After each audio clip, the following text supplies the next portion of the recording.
Vallarta Supermarkets. Carne asada preparada. Secret blend. Get grilling with the OG carne asada from Vallarta Supermarkets. Get our restaurant delivery through DoorDash. Hey, Bellator Nation, follow us across a large array of digital platforms and stay up to date on everything you need to know. Like us on the Bellator Facebook page and see exclusive videos. Follow us and get instant updates on Twitter at Bellator MMA and get a chance to have your tweet live on the broadcast. See amazing pictures on Instagram at Bellator MMA. Join Bellator Nation today. Walk in like a boss. While the Spaniard Archuleta puts his bantamweight title on the line against #1 contender Sergio Pettis. Victorious! Bellator MMA, live tonight on Showtime, where warriors rule.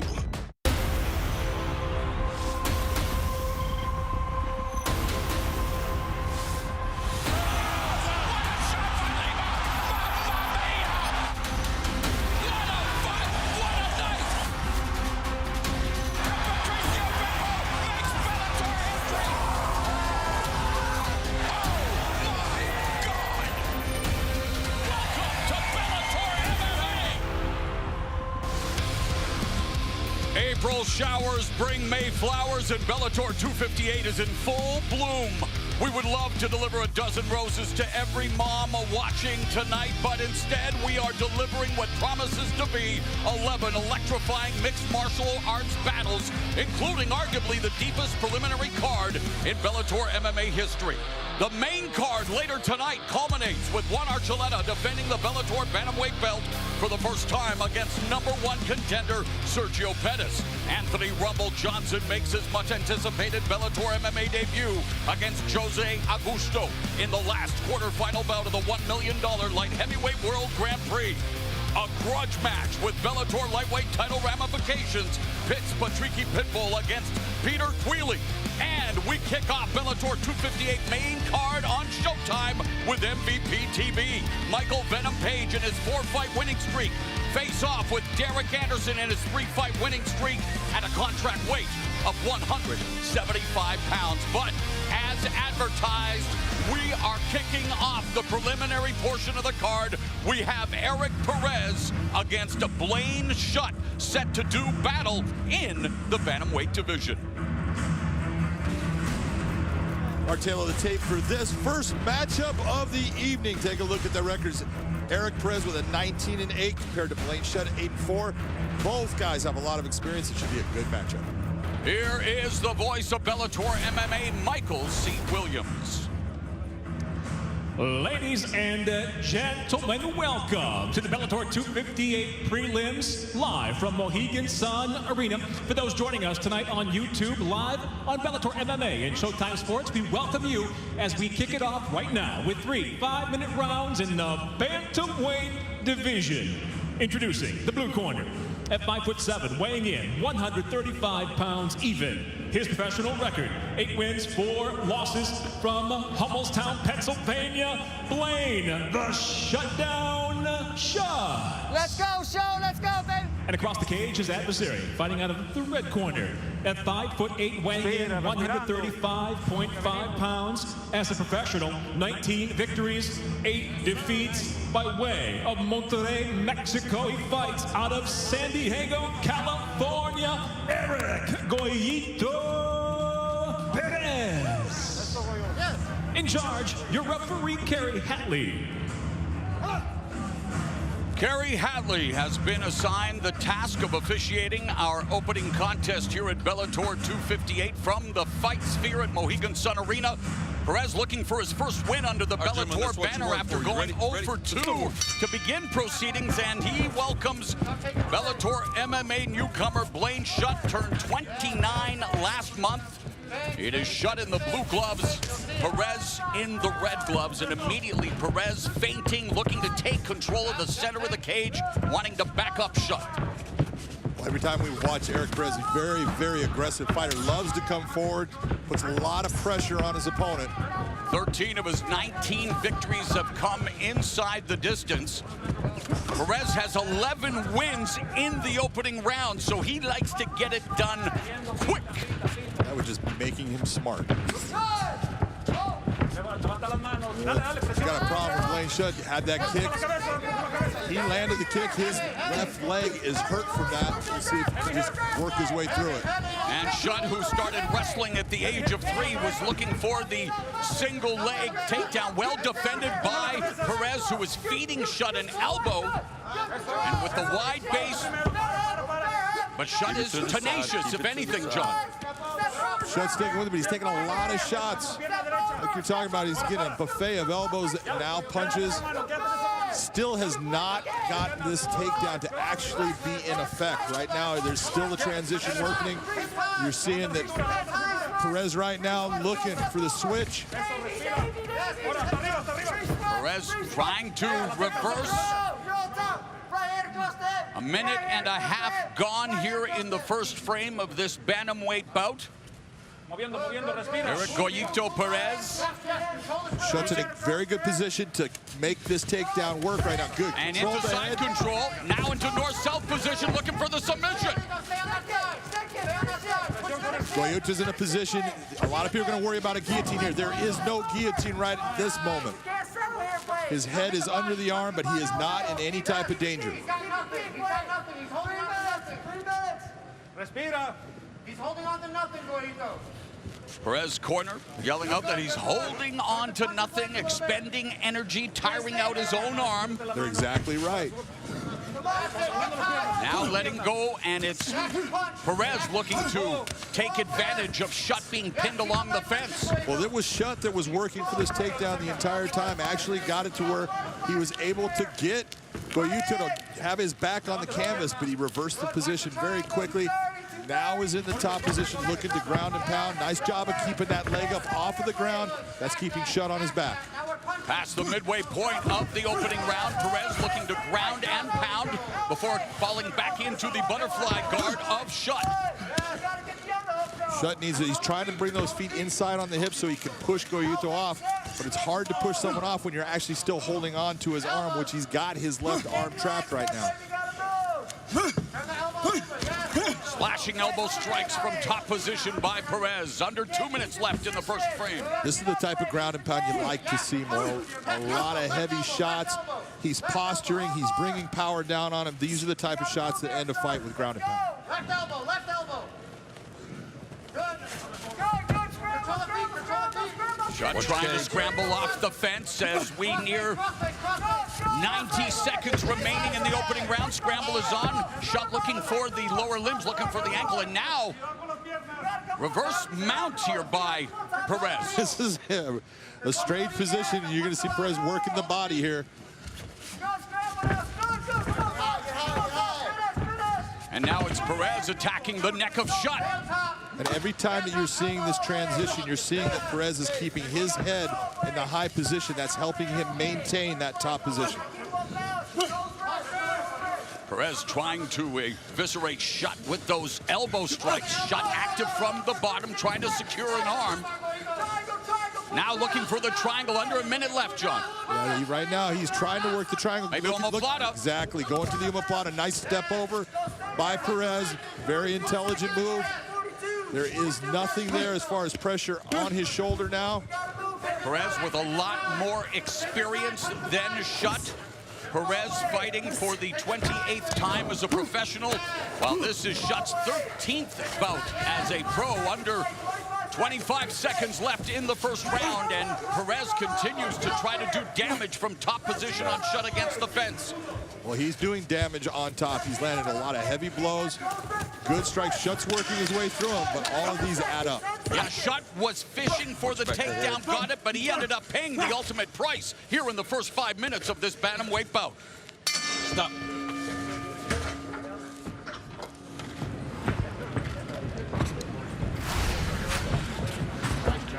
Nice little exchange. Perez coming inside, trying to land the shots. You see Shutt. He ends up having a little bit of a problem with his leg. This kick right here lands right on the knee of Eric Perez, and you see Shutt have a problem with his foot. Tries to step back. That kick, although he's the one that delivered it, it hurt him. And then this ground and pound, a lot of this was heavy. Big elbows, big shots. You saw Perez posturing a lot, moving himself into positions, that allowed him to open up with heavy strikes.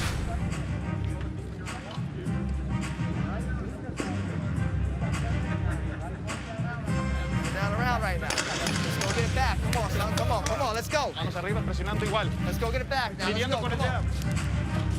Hey, believe in yourself. Keep striking here.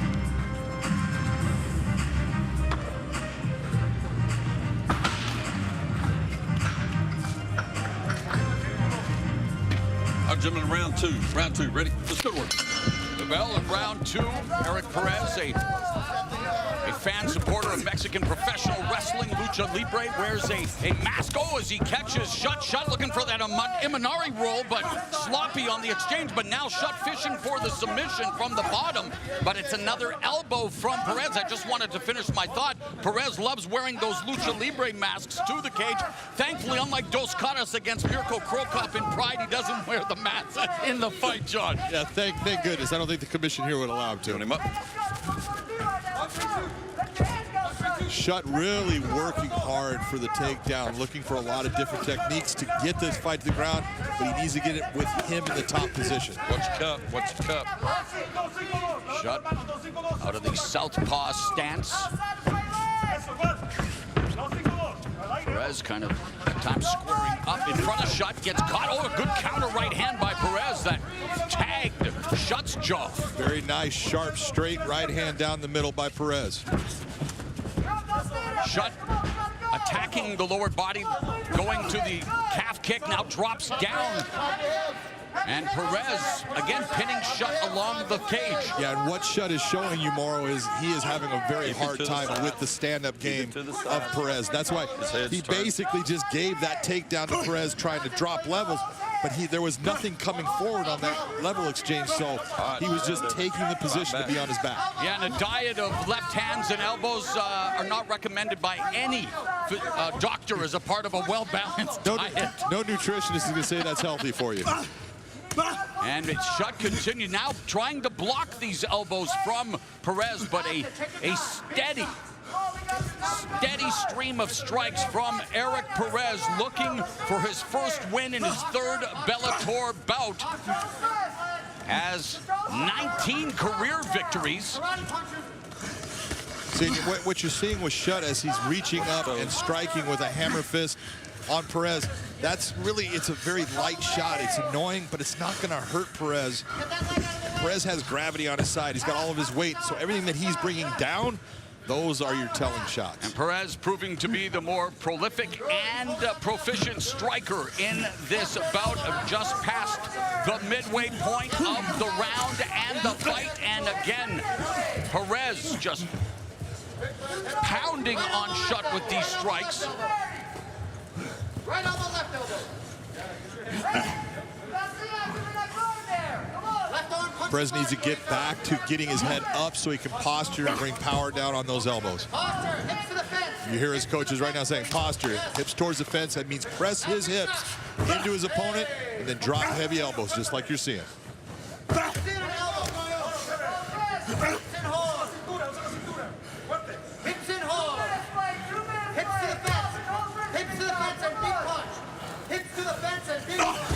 Whenever you see a fighter like Goyito with his head free, that means he has the ability to drop a lot of power on the shots that he's throwing. Be it elbows, punches, doesn't matter.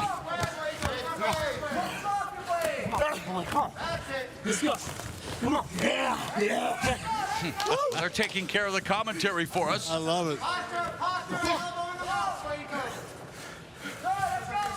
Under a minute and a half remaining, and Perez comes in with a long-range right hand back into the closed guard of Shutt. Again, frees his head. Once he frees his head, now he has the ability to control his own posture. Look at the elbows. Yeah.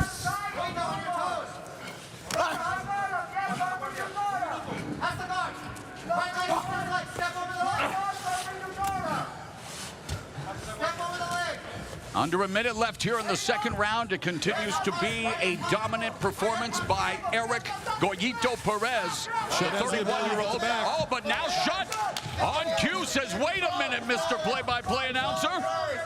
And Shutt looking for his 7th submission. Shutt did a nice little sweep move of bringing his head out through the back, got it to the side, and was able to take the back of Perez. But right now, he needs to control that position, and right, he's going to be slipping off. This is what makes mixed martial arts so unpredictable and so incredible to watch, because it can change just like that.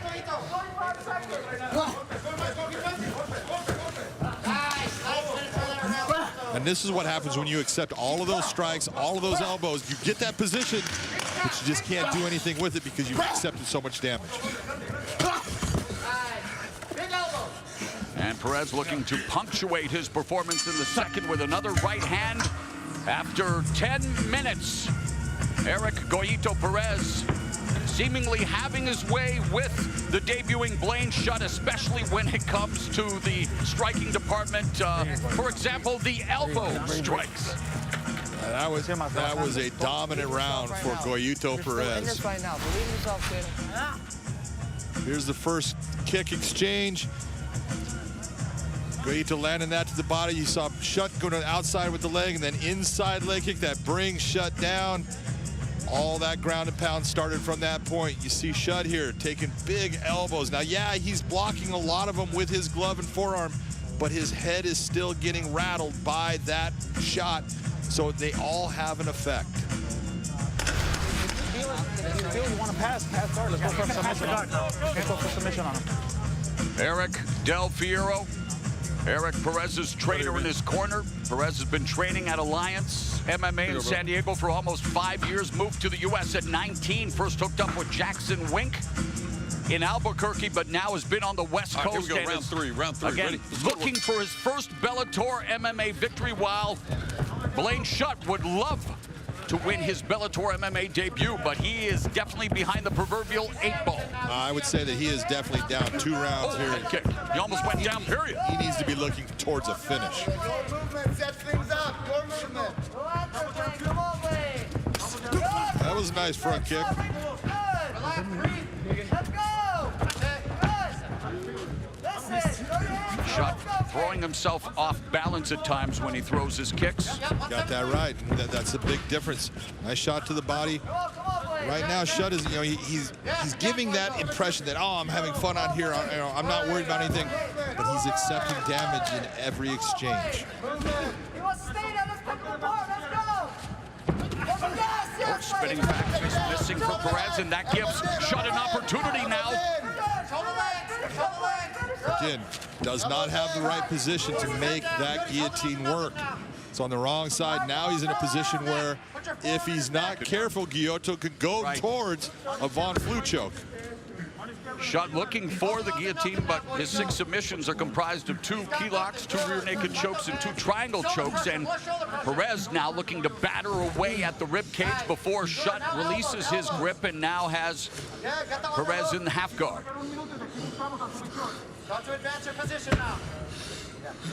Del Fierro imploring Perez to advance his position. Get space, push it away, space.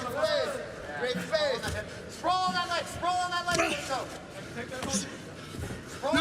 Great space, use your butterfly, use your balls, get off. Yes, right hand, throw your right hand. Another elbow, courtesy of Perez. Elbow, elbow, left elbow. Yes, left elbow. 2 minutes gone here in the final round. And Perez continues to shut down Blaine Shutt. Going to the body, very smart. Very smart, and this is happening right in front of us, and you can hear the difference in the sound of the shots that land with a lot of velocity and the ones that are just touching. Goyito is just adding up more and more damage on top of Blaine Shutt. Blaine Shutt needs to get his feet inside, get himself to a point where he can put his feet on the hips, try to reverse the position, push Perez off of him. He's got to do something where he either gets to the top position or gets himself off of the mat. His back. Good job of getting back to his feet by Blaine Shutt. Perez has 8 submission wins, but he is looking for the stoppage with his strikes now, trying to deliver some nasty knees, and Shutt dropping down a level, maybe looking for the sneaky takedown attempt, but Perez was with him every step of the way. Well, was he looking for the takedown attempt, or was he looking to avoid those knees that were hurting? Right.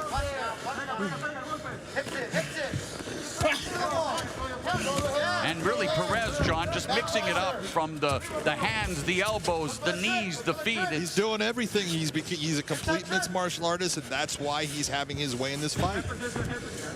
He's giving Blaine Shutt too many things to deal with that he just can't stop the progression of what's happening.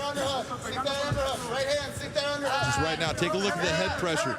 He's using his forehead, pushing Shutt's head to the side. That makes him a little bit weaker. It keeps Perez strong. Nice spinning elbow attack. You must have seen someone do that recently, Perez. A minute 5 left here in the fight. Eric Goyito Perez, well on his way to recording his first victory here in Bellator MMA, but Blaine Shutt, the 29-year-old, not giving up, trying to find a way to land that Hail Mary.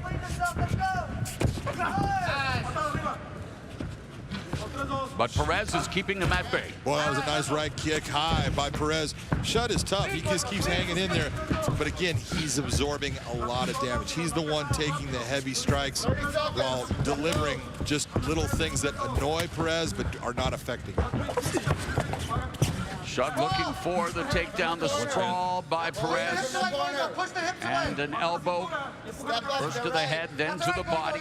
Final 15 seconds of this bantamweight opener here at Bellator 258. Now north-south position into side control, and from our vantage point, Eric Perez should be getting his first victory in Bellator. Stop.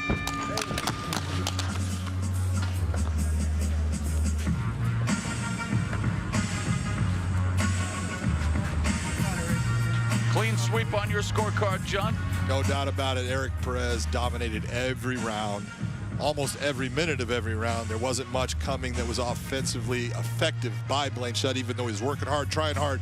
That was a great performance by Eric Perez. Let's take a look at some of the work of Eric Perez here. Nice kick down on the leg. That's the one that brought him down. You can see him off balancing. A lot of these kicks. Here comes the spinning elbow attack.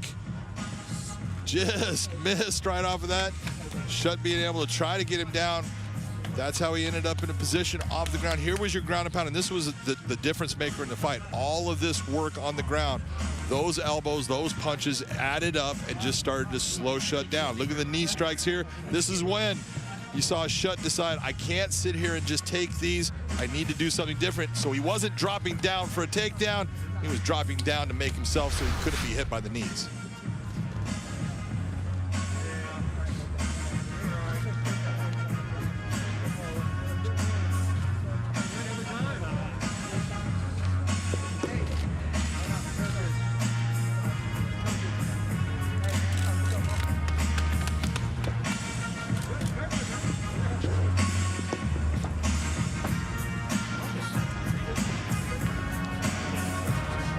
Always a cause for concern when it takes this long to tabulate scores of a fight that seem pretty academic. I have no concerns on this one. You are such a brave man. All right, let's go to Michael C. Williams. Ladies and gentlemen, having gone the distance, we'll go now to your 3 judges at cage side. Your first judge, Todd Anderson, scores the fight 30-26, while judges Brian Miner and Marcel Varela both see it the same 30-27. I'll have it for the winner by unanimous decision, Eric Goyito Perez. And Goyito exhales. In his 3rd fight under the Bellator MMA banner, he picks up his first win, spoiling the Bellator MMA debut of Blaine Shutt. But after winning 7 of 9 fights in the UFC, Eric Perez can call himself a winner in Bellator MMA, celebrating with his team from Alliance MMA. All right, let's go to the fight desk and say hello and happy early Mother's Day to Jen Brown. Oh, thank you, Mauro. Well, happy early Mother's Day to all the moms out there watching. Well, hey, Bellator 258 is underway. And tonight, joining me up here at the desk, of course, we got the Punk, former two-time champ. We call him the Punk, Corey. You can call him that all night long. Former two-time champ Josh Thompson. But Mr. Overtime over here, Corey Anderson, making his debut at the fight desk. Welcome to the broadcast team tonight. Thanks for having me here, guys. Hey, we're excited. Well, look, you know, after the performance of what we saw 3 weeks ago, we couldn't not ask you to come up here and be with us and talk about it. All right. Well, we are in for a treat tonight. We have a stacked card from top to bottom. We've got a world title on the line in our main event. We also close out the quarterfinals of that light heavyweight world Grand Prix that Corey's in. So let's remind the folks at home where we are in the tournament. Now, the champ, Vadim Nemkov, he is awaiting the winner of tonight's quarterfinal matchup. And then on the left side of the bracket, that's where Corey is. He will face Ryan Bader, the former champ, in the semis. Now, there's so much on the line, you guys, in this tournament, right? We've got, of course, the title of winning the tournament and the belt there. There's also the belts for the light heavyweight. But there's $1 million on the line as well, Corey. What of those three things is the biggest motivator for you? I mean, $1 million is a great incentive to anybody to do anything, you know. But for me, it's to be the best, you know. I go out here and I win the tournament. The first thing is to say I'm the best, you know. Right now, 205 division is the best ever in all the divisions and all the organizations right here in Bellator. And then we get the belt, and at the end, the money is going to be great. You know, put it in the bank account and take care of my family. That was the most PC answer I've ever heard. Don't lie. It's about the money. Show me the money. That's Josh. Josh says that now that he's not fighting anymore. Well, let's talk about your performance. You took on Dovlashan Yagshimuradov. He was a relatively unknown guy in this tournament, really coming in kind of like that wild card dark horse. You did what you do. You had a great performance. What did you think when you watched it back? How did you feel about what you were able to do in the cage? I mean, when I went back and looked at the fight again, the only thing I was upset about was letting that spinning heel kick land. Because all camp, the coach kept telling me, just know he's going to throw that early. Just be able to jump to the left. When he get ready to spin, jump to the left and come back in. And when he spun, it just happened so fast, I missed it. Other than that, the performance was exactly what we planned on. He was tough to get down in the first round. But once we got up from the stool in the first, I looked at him in the second, he couldn't take it, and the coach said, take him down. When I was doing the evaluation for him leading up to the fight, I was more concerned about the right hand because he was very quick with it in some of his previous fights. And you sometimes like to circle into that direction to set up your takedown. So I was concerned about that. But talk to me about how you guys prepared for that during camp, and is it what you expected during the fight? I mean, that's just something that came over time. Like you said, I always circle to the left to set it up. Or a coach like Mark Henry, he would see those things when we studied film. Like, we can't keep going that way and set it up because people know it's coming. So you need to learn how to stay in the middle, go left and right, back and forward, and mix it up. And we knew the right hand was coming, but we kept the left hand up. So if anything happened, we were safe. Great performance, though, by the way. It was. Well, next up for you, you got the former champ, Ryan Bader. We're going to get to that a little bit later on. All right, well, let's get back to the fight action. Mauro, back down to you. All right, thank you very much, Jen. We are set for action in the Bellator MMA featherweight division. Weber Almeida, who used to play flute in a professional orchestra. He's been orchestrating a symphony of destruction as a pro MMA fighter, 5-0 with 5 knockouts. He welcomes Johnny Soto to Bellator MMA. Well, what we've seen out of Weber Almeida is power. This guy has got power. This was at 135 pounds. He is now at 145 pounds, which actually makes him faster. He feels better. He feels stronger. So what we've seen is nothing but a beautiful symphony, as you would say, of destruction. Look at that big shot against Salim Mukadenov. That was a huge punch, and you don't see one-shot power out of 145ers a lot, and he has got it. He definitely has an appetite for destruction as we look at the numbers for this featherweight fight. You look at this, the tail of tape for this fight, really the big difference, 33 years of age for Weber Almeida. That's telling you all of that symphony stuff. He was big into music, now he's big into fighting. 28 years old for Mr. Soto. This should be a really fun matchup. Speaking of fun, the man who always has a great time on the microphone, Michael C. Williams. Tonight's Bellator Prelims seen live in the UK as we welcome those joining us on BBC iPlayer. Here at Mohegan Sun Arena, we go now to the featherweight division set for 3 5-minute rounds. Introducing the blue corner at 5'9", weighing in 148.5 pounds. His professional record, 3 wins, 1 loss, fighting out of Escondido, California, Johnny Phantom Soto. And across the cage, his adversary fighting out of the red corner at 5'7", weighing in 145 pounds, even as a professional. He's undefeated at 5-0, hailing from Cuiabá, Mato Grosso, Brazil, presenting Weber, the silverback Almeida. In charge, your referee, Mike Beltran.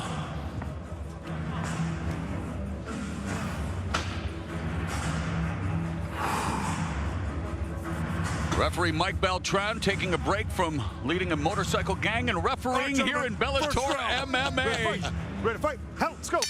Little side hustle as a thespian as we get ready to watch these two fighters hustle for the victory in the Bellator 145 division. Almeida is in the red gloves, Johnny Soto in the blue gloves, and Soto immediately looking for the takedown. But look at the strength of Almeida, able to defend and, well, end up on top. That's why Almeida is called the silverback. All of his teammates say for a guy that is only 145 pounds, he's so strong.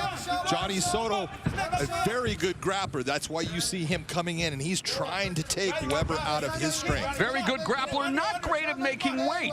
Missed weight by 3.5 pounds, losing 20% of his purse, but wanting to make the most of his first appearance here in Bellator MMA and looking for the takedown early, but now having to try to fend off Almeida against the fence. There you go, come on. Soto searching for that trip takedown, but it's going to take a lot to bring Almeida to the canvas. Yeah, Soto's in that position where he's got that S grip. He's got his hands high up on the back of Almeida, but with his back up on the cage, it makes it difficult for him to be able to get his body leaning in the direction he wants to bring Almeida down. So Almeida being strong, Almeida being very good at defensive wrestling, this is not a position right now that Johnny Soto is going to find easy in getting Almeida down. Almeida has 3 wins via first-round KO, has never fought past the second round as he disengages, resets from the southpaw stance. And you'll notice that Almeida very karate-like in his stance. Blades Machida karate black belt. 6-time Brazilian national karate champion. One thing that you'll find with Almeida, he's very accurate with his shot, so he doesn't waste a whole lot of motion. And when he decides that he's going to explode into something, it's very accurate with where he puts that shot. Soto told us that he felt he would have the grappling edge over the quote-unquote karate guy. That was a very nice straight left hand right down the pipe. There's a nice right hook behind the guard of Soto. Lead of right hook by Almeida. And this is what happens. You're that grappler and you're wanting to close the distance. You're wanting to get into that clinch situation and get that takedown. But when you start eating shots and they're solid, they start to make you hesitate into that next attempt. Beautiful left kick high. And Almeida obviously finding it comforting at 145, coming off a win against Salim Mukadinov at Bellator 244 last August in his featherweight debut, and now fighting for the second time at 145. And there, the counter straight left as Soto was going for the outside kick, got hit with the left hand. And what people should be noticing is this is what we talk about when we're saying the ability to control the range, the ability to make the fight be exactly where they want. Even though Johnny Soto is continually trying to bring pressure forward, it's Weber Almeida that's controlling that range. He's making Soto pay when he gets into that range. That is making Soto slow in his attempts to do it once again. 90 seconds left here in the opening round. Soto being admonished by his corner. Don't do that. Don't play around. Going to be sent to a timeout if this continues, John. Do not spin. We don't spin. You can see the frustration. Johnny Soto, he's trying hard. He's working hard at trying to close his distance. Every time he starts to get Almeida's back towards the cage, look at that nice little footwork. Now it's all of that pressure was for naught. Almost a Euro step there by Almeida. Under a minute left here in the first frame as Soto looking to attack the lead leg of Almeida. Body kick by Soto, but again, not as fluid, and like we saw in our first fight, off balance when he throws a lot of those kicks. That's because he's trying to step in far to get that kick to land because he's out of range. He's trying to make that big lunge in. You just watch the footwork of both fighters. Watch the footwork and watch. Oh, wow, Almeida looking for the sweep as he switched to orthodox, then back to southpaw, then back to orthodox. So Almeida trying to bedevil Soto. Notice how Almeida continually keeps that balance. And a body shot with the left hand, left head kick, and Almeida sending a message to the judges in the final seconds of the first and thwarting the takedown attempt by Soto.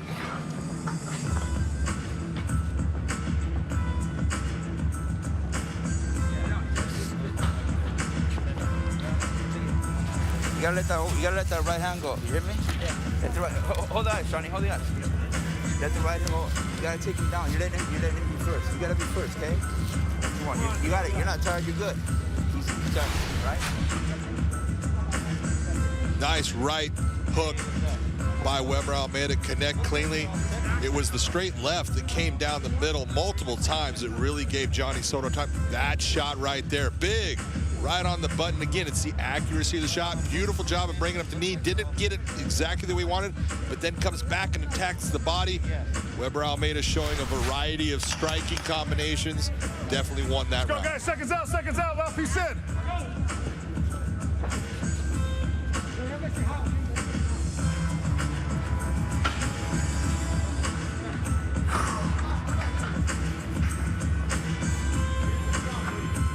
All right, gentlemen, second round. Ready to fight. Ready to fight. Count, let's go. The bell and round number 2, Almeida in the red gloves, Soto in the blue. Almeida's already toured the world as a professional musician, and judging by that first round, maybe he wants to seek a medical degree. He was surgical in that first 5 minutes. Very accurate, very precise. Johnny Soto was acting like he got hit to the ground. I didn't see that. In fact, that was backwards. He actually got hit to the backside. 3-punch combination by Almeida. Lead kick.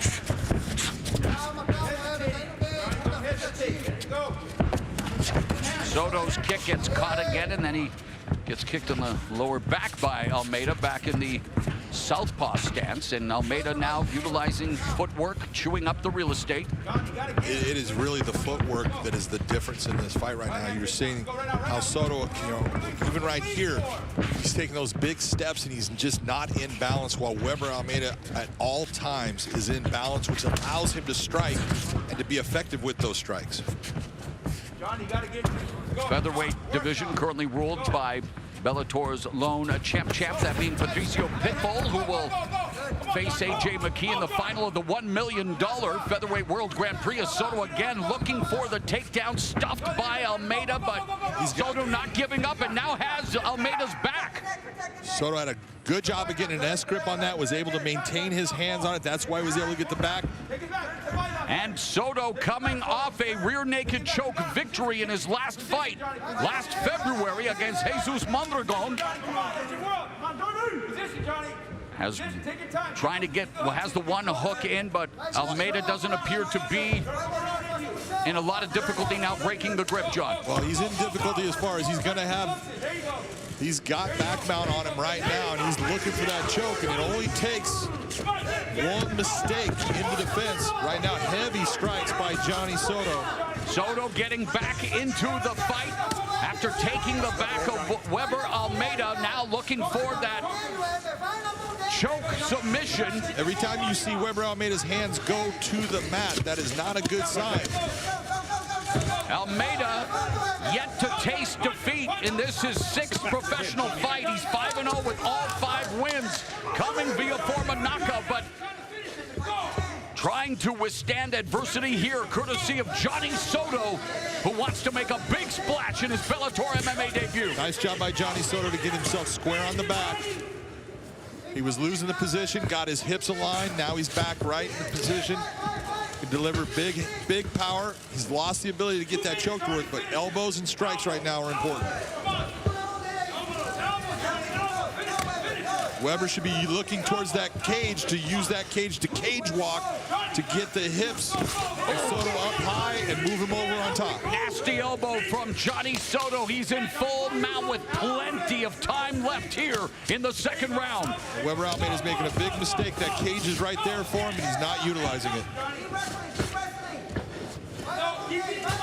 Soto has a rear naked choke and a guillotine choke victory. 3-1. All 3 wins have come inside the distance, and with a minute and a half left here in the second, Soto looking to hand Almeida his first loss as a professional.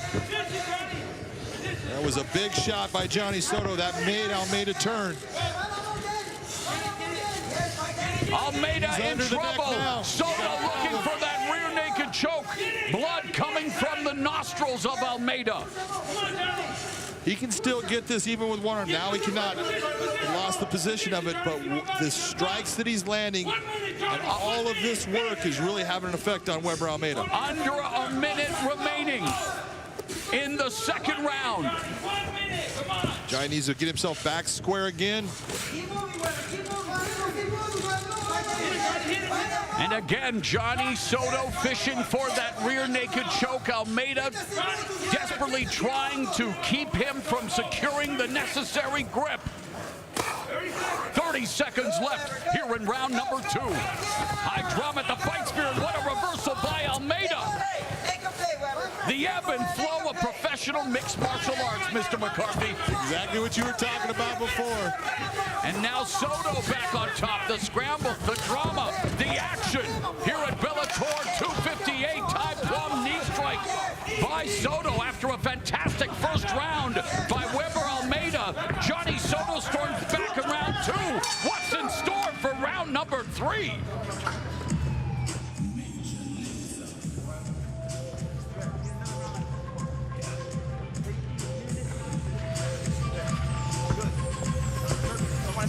Should have got the full body lock, but no, it's right here. Breathe. Presta atenção. É, a luta é em cima, não é no chão. Entendeu? Caiu, deu oportunidade, fica em pé. O cara tá apanhando em pé. Tudo que o cara quer. That was a big round for Johnny Soto. When you saw him with this S-grip, he finally able to get the hips away, and then Weber turns his back. That was a mistake by Weber. He should not have turned his back that early. You see Johnny Soto taking the back, and from that point, working some heavy ground and pound. Look for some chokes. This was a big, solid round for Johnny Soto. Could even be a 10-8 round, Morrow. Wow. He landed a ton of shots. Now, it could be just because of that little bit where Almeida got himself out at the end. The judges are not going to give it to him, but that was a very, very solid round for Johnny Soto. So on Big John McCarthy's unofficial scorecard, the fight hangs in the balance. In this final 5 minutes, Johnny Soto in his Bellator debut. Weber Almeida looking to move to 6-0 as a pro. Almeida in the red gloves, Soto in the blue gloves. Almeida launches a body kick to begin the third and final round. Watch the high kick, watch the high kick. Watch it, Many times when you look for those chokes and you're working all of those angles on someone's back, your arms start to blow up a little bit. We'll see if that has an effect on Soto.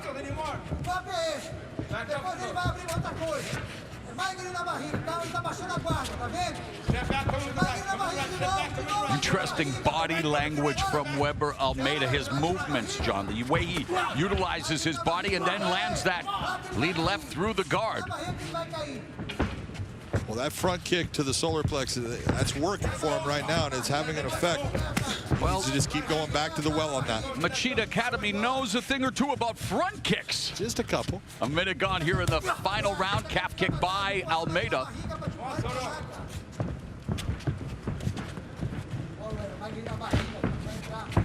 Johnny, you gotta go. You win the round. You go. Get him back down. Johnny's looking for that perfect moment that he believes that he can shoot in to try to get this fight back to the ground where he did so well in the second round. And yet I agree with his corner, telling him he's got to go. He's got to win the round. Leads with the right hand, but there, Almeida slips to the back, and Soto able to avoid any harm in that particular exchange. I'll tell you what, some of those body kicks that Almeida is landing, they are solid and they are hurting. Almeida back to orthodox. Able to circle uncontested by Soto. There's almost a check right hook by Almeida. Come on, Johnny, you gotta go. Let's go. You hear the corner telling Johnny, you gotta go, and they're right. He's waiting on this. Go, Johnny, go. Isn't that a line from a song? I believe it is, from a while ago. Nice job of getting the fight to the ground there by Johnny Soto. Let's see what he can do from this position. Well, go, Johnny, go indeed, as he's looking to take advantage of this positioning. Again, had Almeida in harm's way in the second round from the back mountain. He's just passing through Almeida's guard like it's butter. Three-quarter mount right now. Almeida turning to the side. That is not a good position for him. Now we got full mount. Full mount achieved by Soto. And Almeida unable to control Soto's ground and pound being delivered by Soto, and Almeida almost giving up his back again momentarily.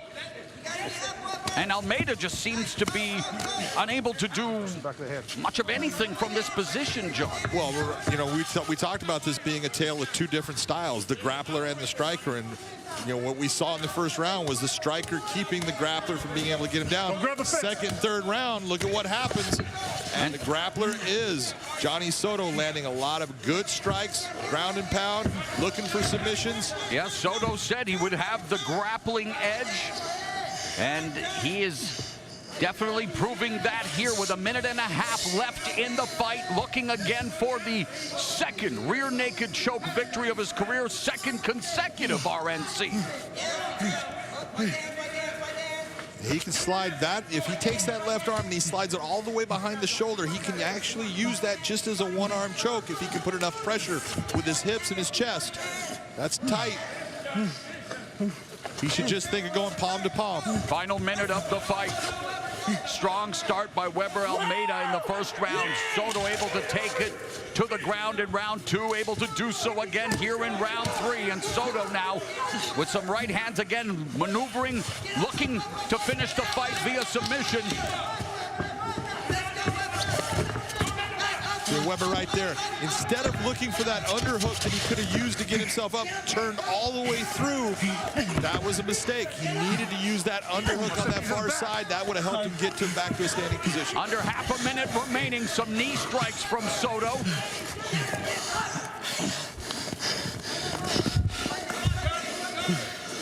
Just a lot of weight, a lot of pressure by Johnny Soto right now, keeping Almeida down. He has no legs as far as what he's got, so there he needs to get that hook. But 10 seconds now left in the fight.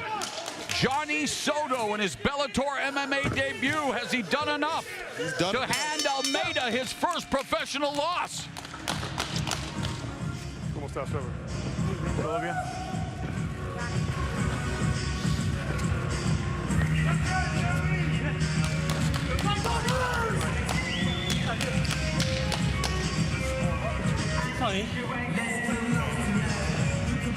So he may have lost 20% of his purse, but stock going up tonight in terms of what he was able to get done against a guy who came in with plenty of hype and plenty of reason for that hype. Undefeated at 5-0 was Weber Almeida. He was undefeated at 5-0, but I believe that's going to be 5-1 when we get the judge's decision on this fight.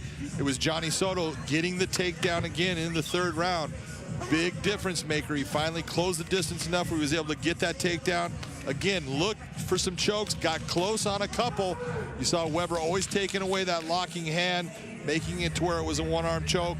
But Johnny Soto did enough in that round. He should get the victory tonight. Soto, a BJJ blue belt, fighting out of California, representing North County MMA, and Team Explode as we take a look at the numbers from this fight, Big John. See, and that's where you're looking at. You say, well, one's a striker, and he's only got 29 to 56. So those are all of those shots that Johnny Soto was landing when he was in those dominant positions.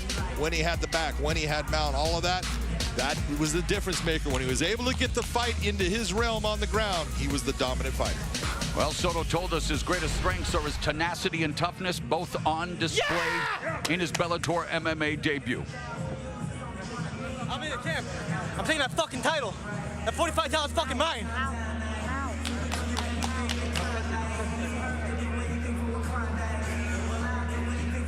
Well, that title currently belongs to Patricio Pitbull, and he will, of course, defend it against A.J. McKee in the final of the $1 million World Grand Prix. Oh, is that not a fight? Good job, both of you guys.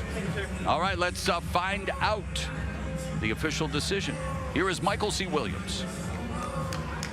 Ladies and gentlemen, for the decision, we'll go to your 3 judges. At cage side, your first, Marcel Varela, scores the fight 29-27, while judges Dave Peabody, Jacob Montalvo, both seed exactly the same, 29-28. All have it for the winner by unanimous decision, Johnny Phantom Soto. So Johnny Soto is Johnny B. Good in his Bellator MMA debut as he wins it, improving to 4-1 as Weber Almeida tastes defeat for the first time as a professional mixed martial artist, and respect fully on display.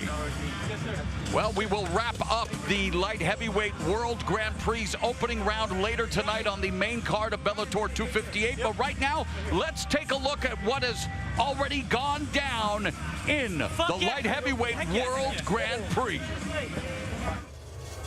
The highly anticipated Bellator MMA Light Heavyweight World Grand Prix kicked off on Showtime with Ryan Bader getting his revenge on Lyoto Machida with a dominant, unanimous decision victory. The opening round of the stacked tournament continued at Bellator 257 as Corey Anderson gave Dobolajan Yegchamuradov a rude welcome to the Bellator cage in classic overtime style with a 3rd round TKO. Now one side of the bracket is set with Ryan Bader facing Corey Anderson in the semifinals. Then in the main event, light heavyweight champion Vadim Nemkov defended his belt with a hard-fought unanimous decision victory over Phil Davis for his 8th straight win. And still, Bellator light heavyweight world champion. And tonight we find out who will face the champion, Anthony Rumble Johnson or Jose Augusto.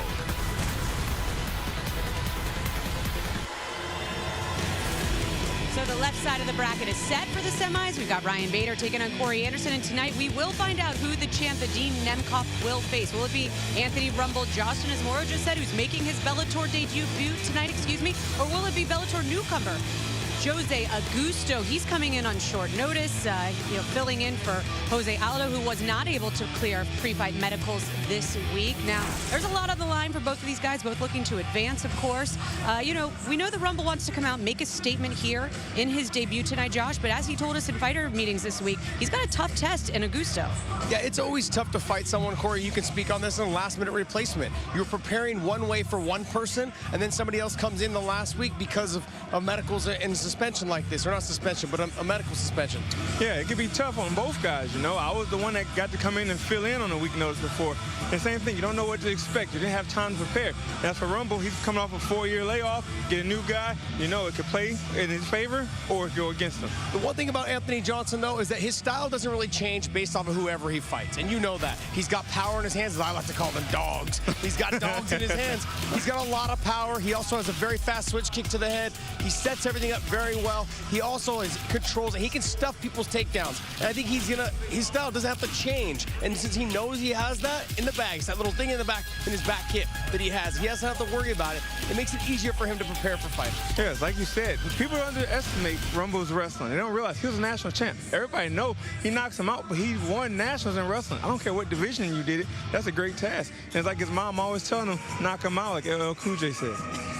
Well, the last thing to go, which we know is power. He's 36 years old. He's been off for 4 years. But him coming back now, his power will still be there. Well, Augusto, it's kind of like that Cinderella story, right? You got to love it, right? He's coming in, such short notice. And here he is, got the opportunity to face Rumble after coming off, where there's still that question. It's really a cool setup for him, should he get the win tonight. Well, he fought a month ago. And so when he fought a month ago, he's got the ring rust off, Augusto does. So he's ready for a fight. I'm sure he went right back to the the gym, had a lot of success, amped up. You know, after a win, you're ready to get back in there. You're ready, okay, what's next? When can I get in there? So he's been training the whole time. He's ready for this challenge. 100%. Even though it's short notice, like you said, he's been training the whole time. Most martial artists do that. It's kind of like Rocky and Apollo Creed. He get the opportunity to come in on a big stage and make a statement. All right, well, that's our co-main event coming up later on tonight on Showtime. All right, more prelim action coming up after this. Ladies and gentlemen, Chris Cyborg. Mixed martial arts legend Chris Cyborg looks to cement her incredible legacy with her relentlessly aggressive style. In a war with top contender Leslie Smith, fighting to stake her claim for Bellator Gold. The Bellator Featherweight World Champion. Bellator MMA Live, Friday, May 21st on Showtime, where warriors rule. Hey, Bellator Nation, follow us across a large array of digital platforms and stay up to date on everything you need to know. Like us on the Bellator Facebook page and see exclusive videos. Follow us and get instant updates on Twitter at Bellator MMA and get a chance to have your tweet live on the broadcast. See amazing pictures on Instagram at Bellator MMA. Join Bellator Nation today. Walk in like a boss.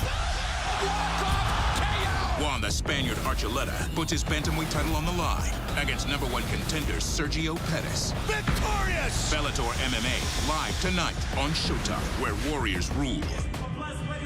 Oh yeah, the bantamweight division here in Bellator MMA suddenly cooking, and we are set for another fight at 135. Henry OK Corrales making his bantamweight debut in Bellator after 11 fights at 145. He takes on Johnny Cupcakes Campbell, who is fighting for the first time in the Bellator MMA cage.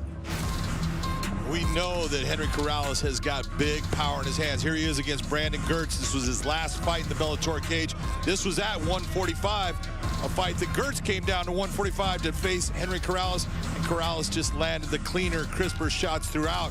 These guys swung heavy leather, but Corrales was the guy that was much sharper in the fight. He got the win, and he should have a power advantage here tonight against Johnny Campbell. Our tail of the tape for this, take a look at that. Nice 135, 135. Everything's looking good. A nice reach advantage for Henry Corrales. Johnny Campbell's going to have to get inside to land his power. Here's Michael C. Williams. Bellator MMA prelims continue as we get back now to the bantamweight division, scheduled for 3 5-minute rounds. Introducing the blue corner. At 5'6", weighing in 135 3/4 pounds, the veteran brings 20 professional victories, 13 losses. He fights out of Boston, Massachusetts. Introducing Johnny Cupcakes Campbell. And across the cage is adversary, fighting out of the red corner. At 5'8", weighing in 135 pounds even, making the move to bantamweight. He brings a professional record with 18 wins, 5 defeats, fighting out of Phoenix, Arizona, by way of La Mirada, California, Henry OK Corrales. Let's get it, Henry. In charge of the action, referee Kevin McDonald. Kevin McDonald, the man in the middle for this bantamweight battle at Bellator 258. Johnny Cupcakes Campbell would love to win it in a cakewalk, but easier said than done against a guy with the credentials of Henry OK Corrales. Corrales lost his first 3 Bellator fights, but has gone 6-2 since then. And John, when you look at who he faced in his first 3 fights, former champion in Daniel Strauss, current champ in Patricio Pitbull, and former title challenger Emmanuel Sanchez. Yeah, you take a look. He came in, I believe he was 10-0 at that time when he came in, and 3 killers right in a row. And I was like, that Bellator just hates Henry Corrales. But he has come back and just put on some great performances, shown how tough he is. He normally is the guy in control of the center of the cage. He loves to throw big, heavy shots. He loves guys that come towards him. Corrales told us that he would love to take advantage of what he calls Campbell's wildness. Campbell very active, a lot of output, but according to Corrales, not always technically sound. You know, he takes a lot of chances. He does a lot of crazy naked movement shot in there. That was a nice, you know, drive towards the cage, but again, nothing came of it. But he does do some awkward movements. He'll do a lot of spinning techniques. He's a guy that he's crafty. He's a veteran, and he can pull off some crazy moves. So you always have to be aware of what he's doing and where he's at.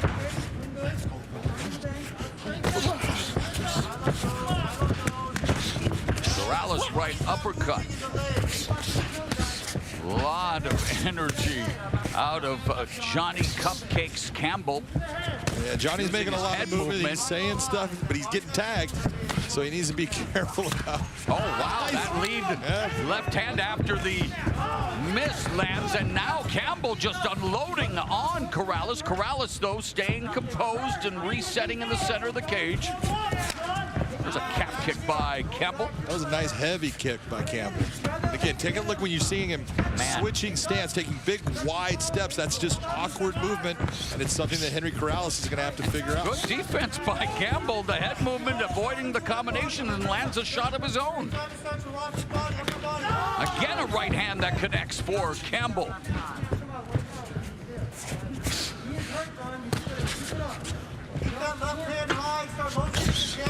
Corrales has never been knocked out. Campbell needs to be very careful. He's doing a lot of dipping with his head, and that works in boxing. In MMA, you are setting yourself up for a kick or a knee that can land. Winding up with that right hand that misses. Stiff jab lands for Corrales. And Campbell literally just swinging for the fences. Everything he throws is a power shot. But meanwhile, Corrales finding more success with the jab. Imagine that. Just straight shots. The foundation of striking. And the single leg pickup by Campbell. Well defended by Corrales. Under 2 minutes left here in the opening round. Johnny Campbell missing that, finds his head up against the cage, turns right back around and goes for the takedown and might get it here. He's got his hands locked. Nice job picking his legs up, getting the hips out. Let's see if he can keep Henry down. Nope, Corrales back to his feet with 1.5 minutes left in the first. Again, Campbell changing levels. This is what happens when you start working out with a couple of brothers named Cejudo that have to be pretty good at wrestling. You start to get this wrestling defense that you're seeing what what Henry Corrales is putting on right now. Yes, Corrales working with Henry Cejudo's brother Angel, who runs the wrestling program at the Cejudo camp. 1 minute remaining here in the first round. Corrales really looking towards just throwing straight shots now. He's utilizing that jab, that straight right hand, and it's working for him. Again, the jab lands for Corrales, misses that time, but like you said, in boxing, that would be great defense by Campbell, but he is tempting fate here in MMA.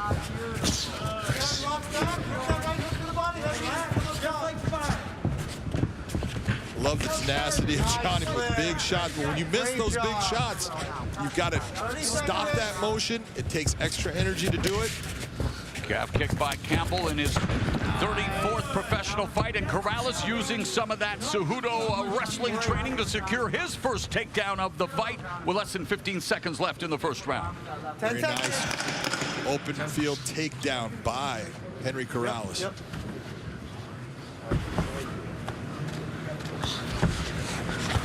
Stop! Clean break, guys.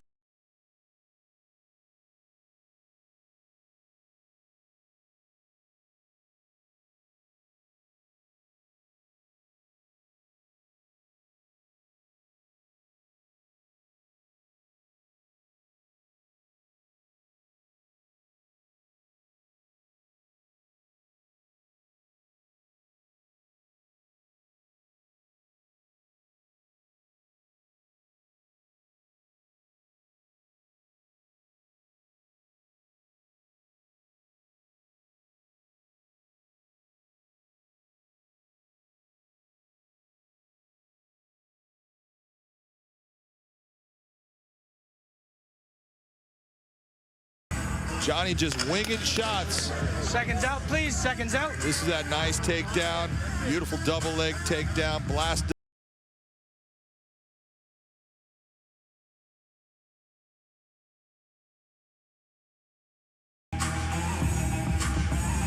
Round 2.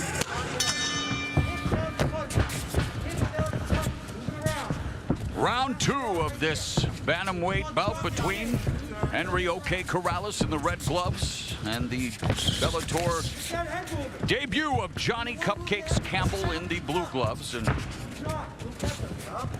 both fighters had their moments in that first 5 minutes. Yes, they did. Both fighters actually connected with heavy shots at times.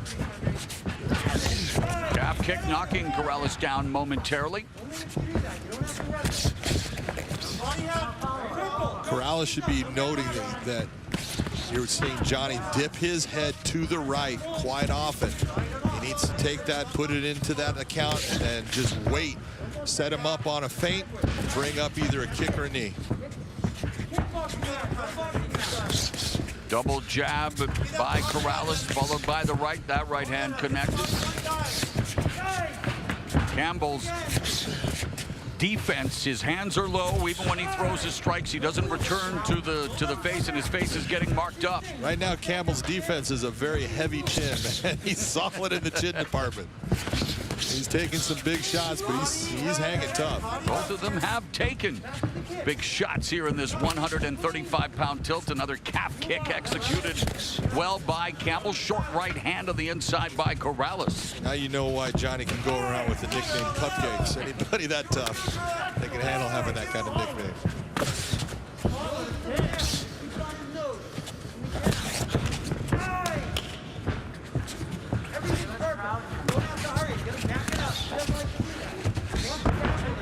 Johnny Campbell can start just straightening out some of these shots.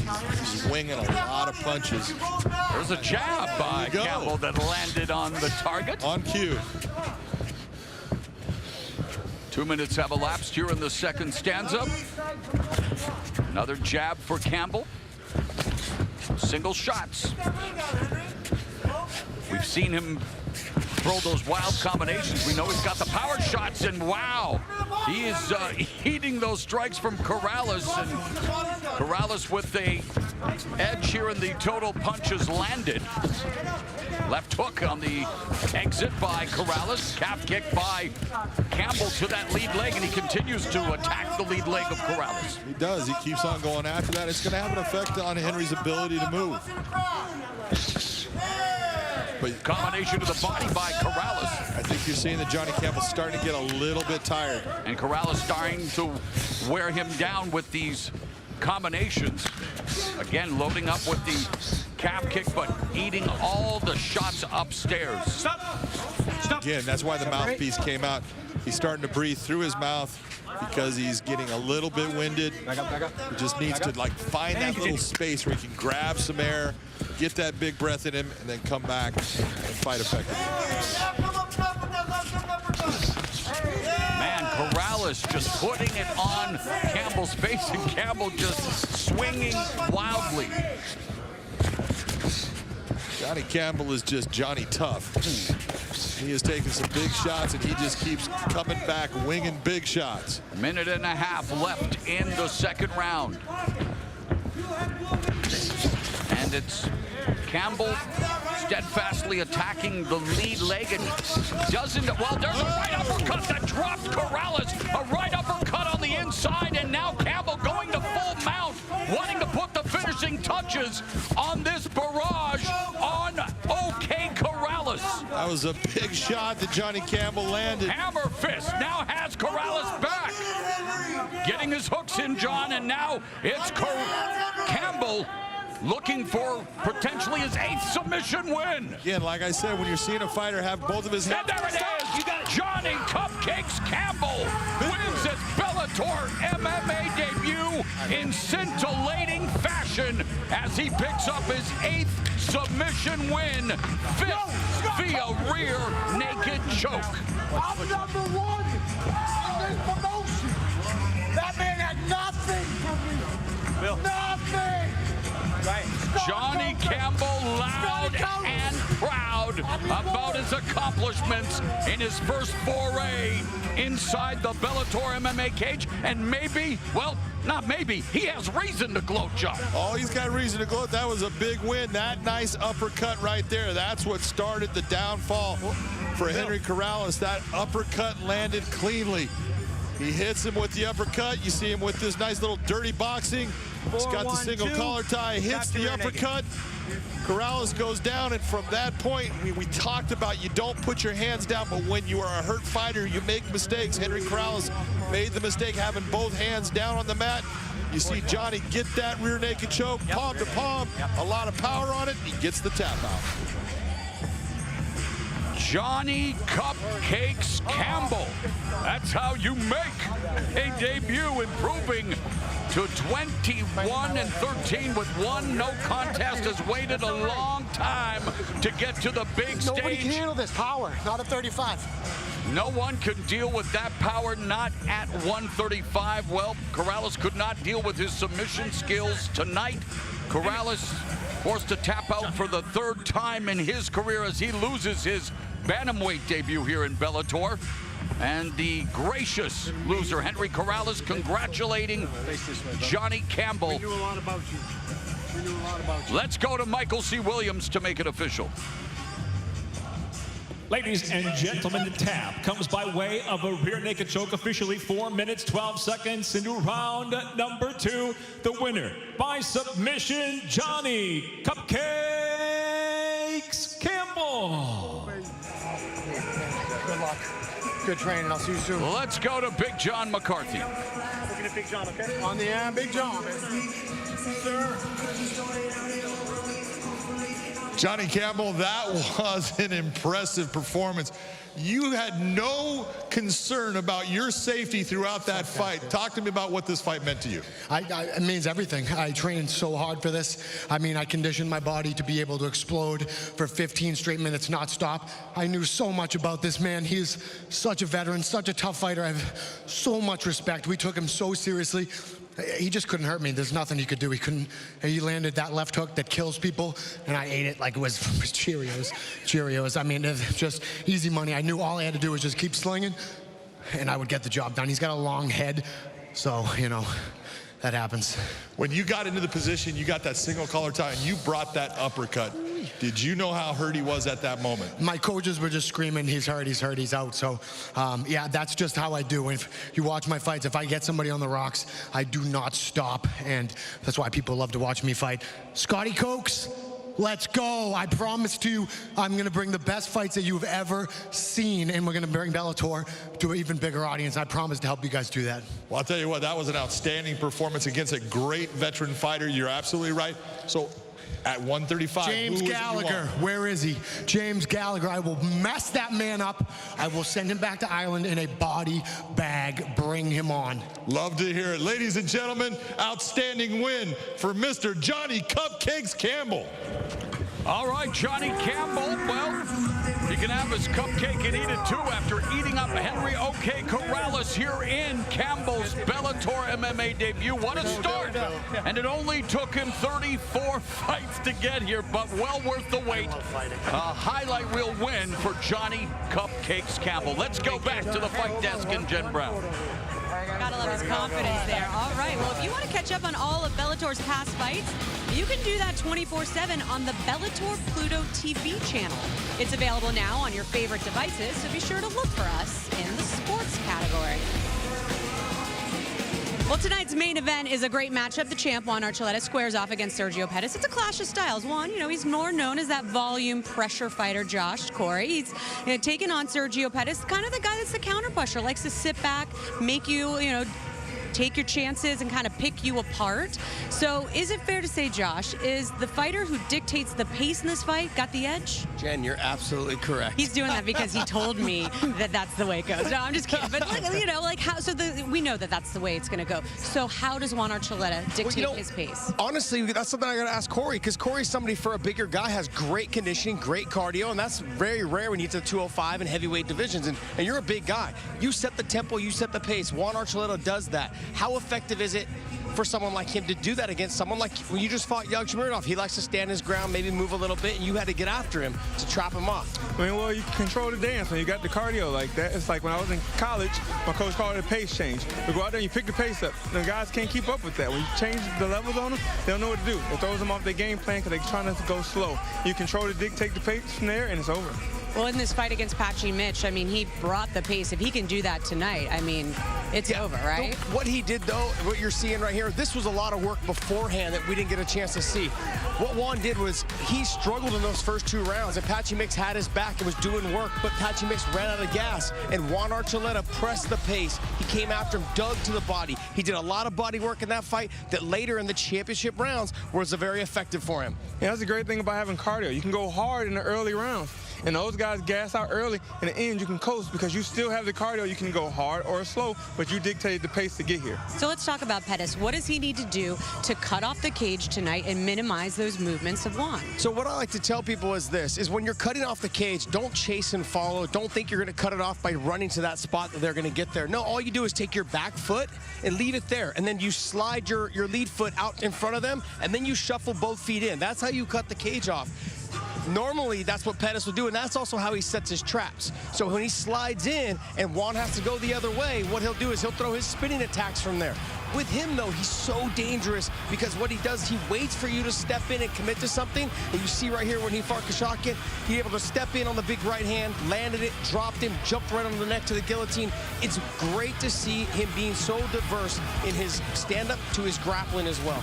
Yes, and like we talked to him in the meetings on Zoom, he said he feels like he's matured over time. And that comes with the experience. Every time you're in that cage, you pick up more experience, you get the confidence, and you mature. And he understands those things. He can be patient. Take that small step to the left. Take that small step to the right. Spin when it's time to spin and cut guys off. Well, a lot of that maturity comes with the fact that, you know, he used to idolize his older brother, Anthony Pettis, but now he's also talked about the fact that now they're kind of seeing eye to eye. It's like, hey, I've developed my own path. And developing his own path, he's matured as a fighter, he's matured as a person. And I think you're seeing it every time he steps in the cage. Yeah, he's not trying to fight like Showtime, he's fighting like Sergio. He's doing his own thing now. Good stuff, Corey, I like that. I like that. Well, it's a great opportunity to kind of step out of the brother's shadow, pick up the win, get the belt that he has had his eyes on for a very long time. All right, that is our main event. It is coming up later on tonight. Moro, Big John, back over to you.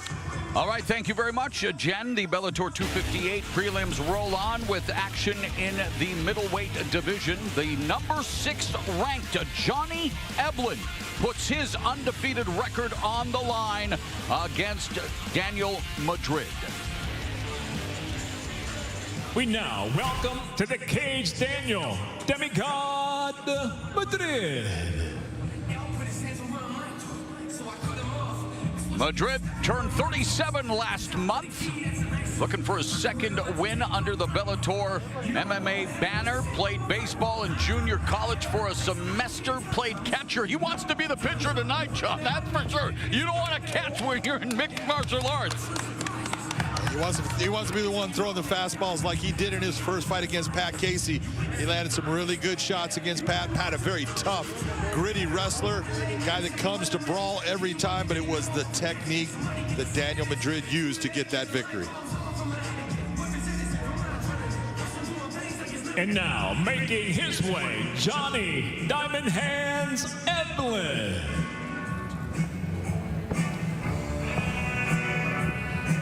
7-0 as a pro. 3 of those victories coming here in Bellator MMA. Wrestled NCAA Division I at the University of Missouri. Johnny Eblin. Johnny Eblin is just a tough, gritty, grinding fighter. Here he is against Taylor. Man, he went just to war with him in this fight. It was a back-and-forth battle, and we knew that in this fight, Taylor Johnson was a guy that had good submissions. No chance against Johnny Eblin. He controlled the entire fight.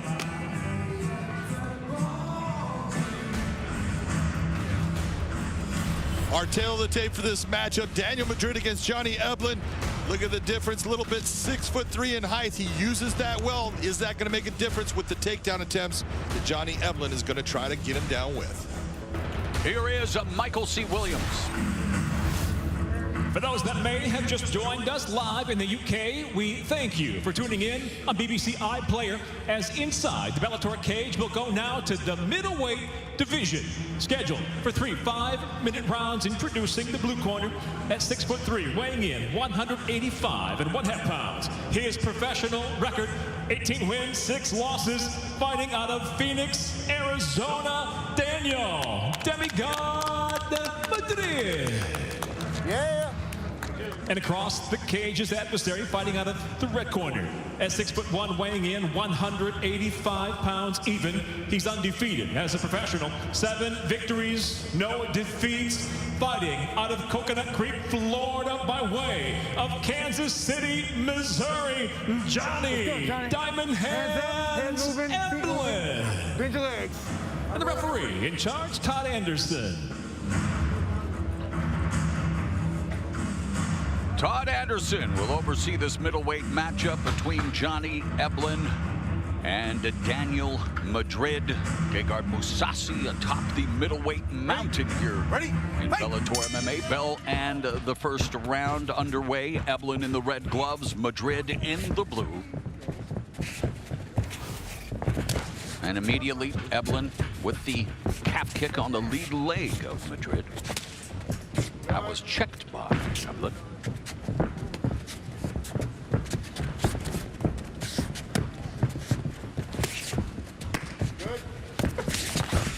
Aggressive start by Eblin, John, and landed with that combination. That was a nice left that he landed with. You see that Madrid's going to want to try to keep the range in perspective for him, meaning that he doesn't want to overextend, which is going to allow Johnny to come inside and work for that takedown.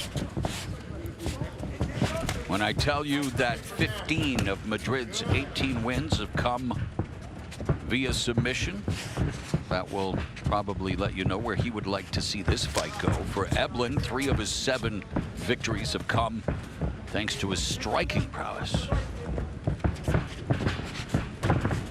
In fact, Madrid has just 1 knockout win on his resume, and that came back in October of 2015.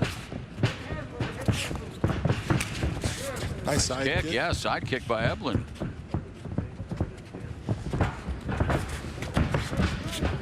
Madrid utilizing a lot of feints inside. Johnny just nice and steady, relaxed, and trying to just figure things out, see his opening. Body kick by Eblin. And that kick forcing Madrid to go orthodox. As Eblin comes in with a combination.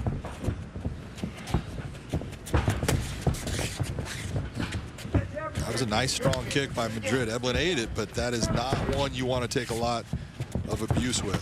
Just be careful not to let that kick continue to land in that same spot.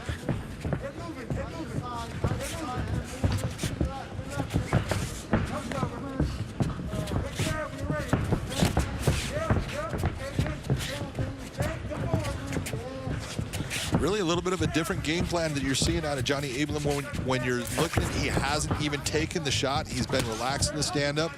Even when he's gone and closed the distance, everything has been about just landing his shots, not about getting to that clinch position or looking for the takedown. Eblin telling us that he knows that Madrid's biggest strength is his BJJ. He feels his biggest weakness is his power and takedown defense, and he could not take the power of Eblin there as Madrid goes down, and Madrid's in trouble. Madrid is finished. Johnny Eblin improving to 8-0, 4-0 in Bellator with his 4th knockout. Wow!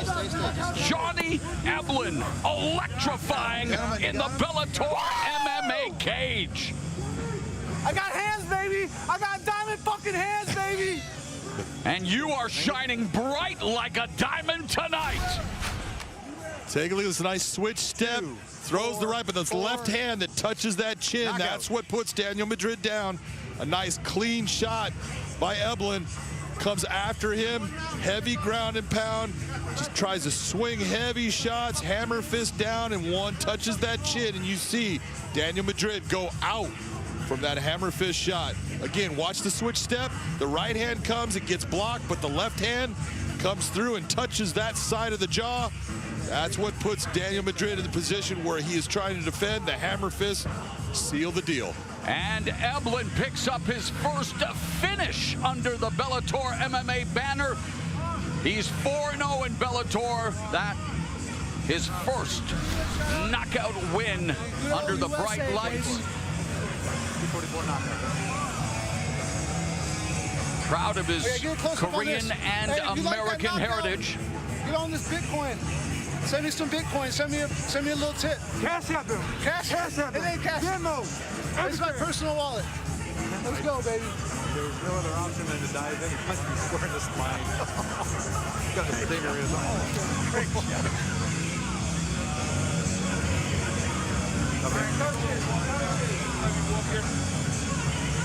I don't know about cryptocurrency, but Johnny Eblin's Bellator currency has just skyrocketed after that. Tremendous display of power, stopping Daniel Madrid. Let's make it official with Michael C. Williams. Ladies and gentlemen, inside the Bellator cage, it comes to an end. 2 minutes, 44 seconds. Round number 1 by knockout. The winner, Johnny Diamond Hands Eblin. Those diamond hands were sharp tonight. Let's go to Big John McCarthy. Johnny Eblin, hello. How you doing, brother? That was just remarkable as far as you never even looked for a takedown attempt in this fight the entire time. Everything was about you being on your feet and landing your hands. Talk to me about your training and what you were thinking about tonight. Man, I just really wanted to show the world that I can strike. I know my last 2 fights, I've utilized a lot of my wrestling, but now I've been training a lot with George Masvidal, a lot with Yaroslav Amosov, and man, just training with the best in the world all the time. Just been honing my skills and getting better every fucking day. Talk to me about that little switch step when you threw the right. The right got blocked, but it was the left hook that came through, and it landed square on the right on the tip of the chin. Secret sauce. That's all I'm gonna say. It's a secret sauce, baby. Secret sauce. Yeah. When he went down, did you know, oh, I've got him at this point? The hammer fist came, and he definitely went unconscious. I hit him, and I saw his eyes kind of roll back, but he started regaining consciousness. I'm like, dude, I got to get on this guy. I got to hit him with a couple good shots. And after a few hammer fists, I started to let lights go out, and I'm like, I'm going to keep going until this ref pulls off me. I'll kill this guy. I don't care. Well, that was a beautiful performance. That was your first knockout here in the Bellator cage. Congratulations on a fantastic win. Who do you want next? Whoever Bellator wants to give me, man. I'm a working man. I like to work. So whoever Bellator wants to give me, I'll show up, and I'll hopefully do the same thing. Sounds good to me. That, again, congratulations on a beautiful knockout win. Ladies and gentlemen, Johnny Diamond Hands Eblin. Johnny Eblin electrifies us here during the Bellator 258 prelims, and I know he's electrified the folks at the fight desk, Jen. Come on, Lurin, get the team picture. Oh, man. That name, Diamond Hands, huh? That's definitely the way to describe what we saw in the cage there just now, Josh, huh? It was very impressive. He did it, Corey, is that he knew that his opponent was expecting the takedown, and he was kept baiting it a little bit, kind of lowering the levels, but doing it off of his punches, and eventually one of them landed. Yeah, like you said, he trains with Jorge Masvidal, and that was a 3-piece in the biscuit. Yeah, but Yaroslav Amosov has it all. When it comes to Yaroslav Amosov, his training partner, as well as Austin Vanderford, who he also trains with, those two guys are dynamic, and those two guys are in Bellator. Both of them undefeated. Yaroslav Amosov being 25-0, fighting Douglas Lima coming up, in the Bellator cage, and then as well as Austin Vanderford fighting on our next show against Fabian Edwards. Those two guys are powerhouses, and for him to have those guys as training partners, you saw the explosiveness, but also I've seen him grow in the cage as well. Yeah, I haven't seen much of him, but to see this fight here, he looked very comfortable and experienced in there. He didn't seem like a fish out of water. He knew what he was doing the whole time. Like you were saying, he's good at his wrestling, but he used his hands to get the fight finished. Yeah, he said he wanted to showcase what he could do in the stand-up. He certainly did that tonight. All right. Tonight, it is a fight that has been in the making for far too long. Knockout artist and #2 in the lightweight rankings, Patricky Pitbull, faces off with SBG Ireland's the showstopper Peter Queally, who will tell you in tonight's fight, there is more on the line than just the numbers. For more on that, here's Bellator's overseas expert, Garrett Davies.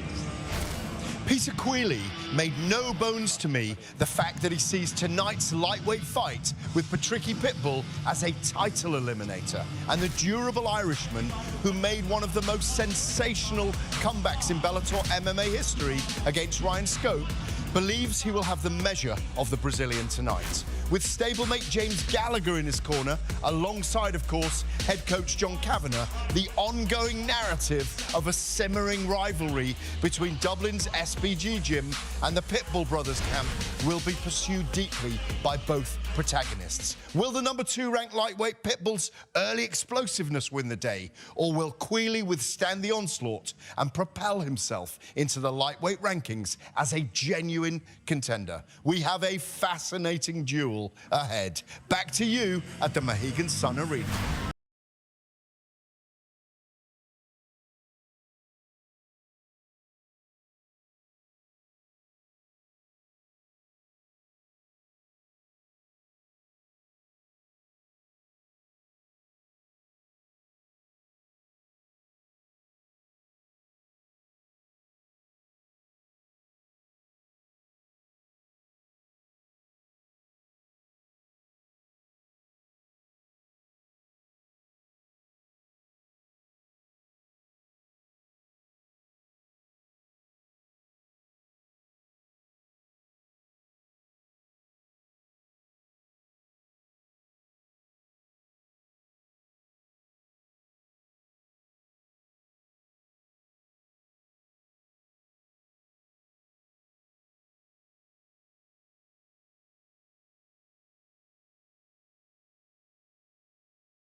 Tomorrow, back over to you. All right, thank you very much, Jen. As we get set for this bantamweight matchup, Patchy Mix, who suffered his first loss in vying for the Bellator bantamweight belt in his last fight, takes on Albert Morales. And now set to make his way to the cage, the Belizean warrior, Albert Morales.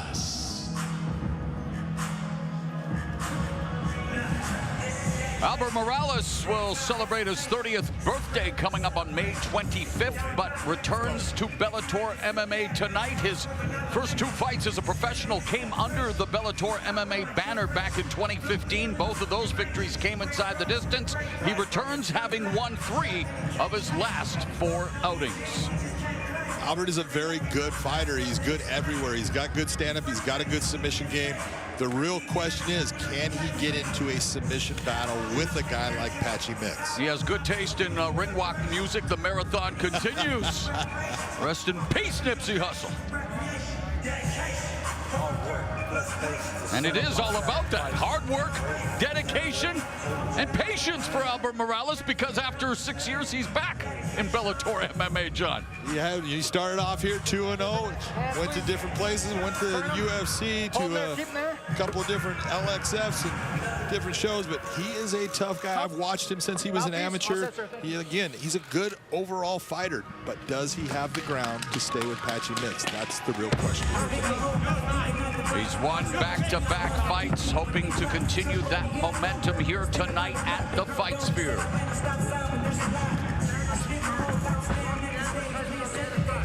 And now, his opponent, Patchy No Love Mix.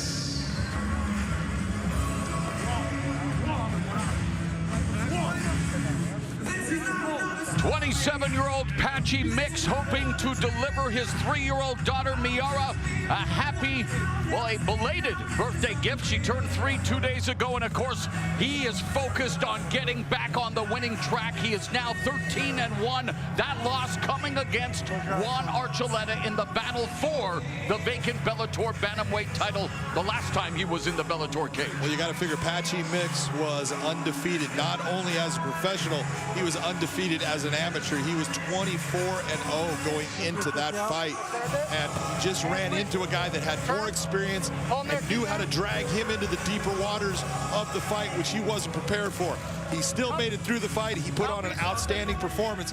Look, he's known as the human backpack for a reason. This guy is special on the ground. And Mix hasn't seen his daughter Miara for the last 2 months, training in Las Vegas at Extreme Couture, dedicating this fight to the person he fights for, his 3-year-old daughter, Miara.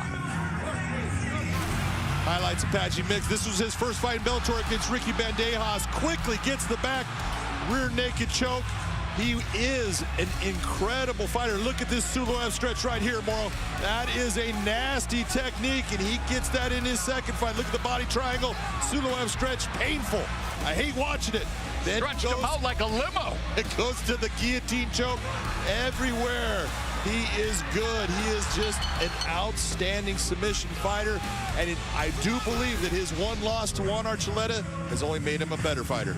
All right, let's take a look at the 4-1-1 for this bantamweight bout on the Bellator 258 prelims. You can take a look, all of those fights, both guys are still young, 27 and 29 years of age.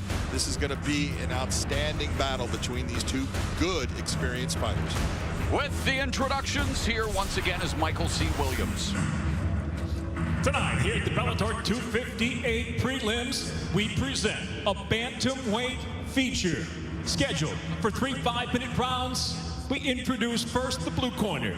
At 5'9", weighing in 135 pounds even. His professional record, 10 wins, 6 losses, 1 draw. Fighting out of Reseda, California, Albert, the Belizean warrior, Morales. And across the cage, his adversary, fighting out of the red corner. At 5'11", weighing in 136 pounds, coming off a world title challenge. He returns with 13 professional victories, 1 defeat by way of Angola. He fights out of Buffalo, New York, Patchy No Love Mix. And your referee, Todd Anderson. Todd Anderson will be the referee for this bantamweight matchup. Bantamweights all over the Bellator 258 card, and of course, the main event tonight for the bantamweight championship. The bell in round 1.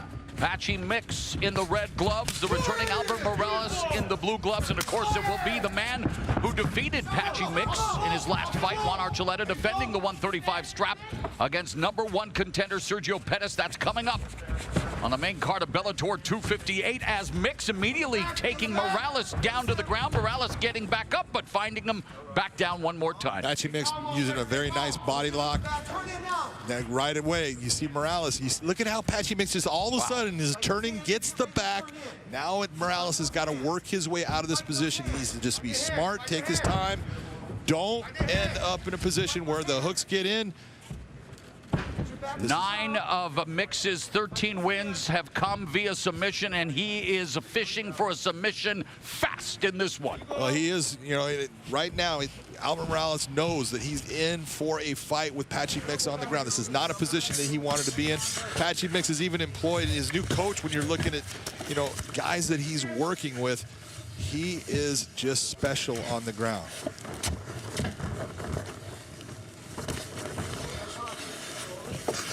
Corrales active from his back, trying to keep Mix away, trying to give himself some space to get back up to his feet.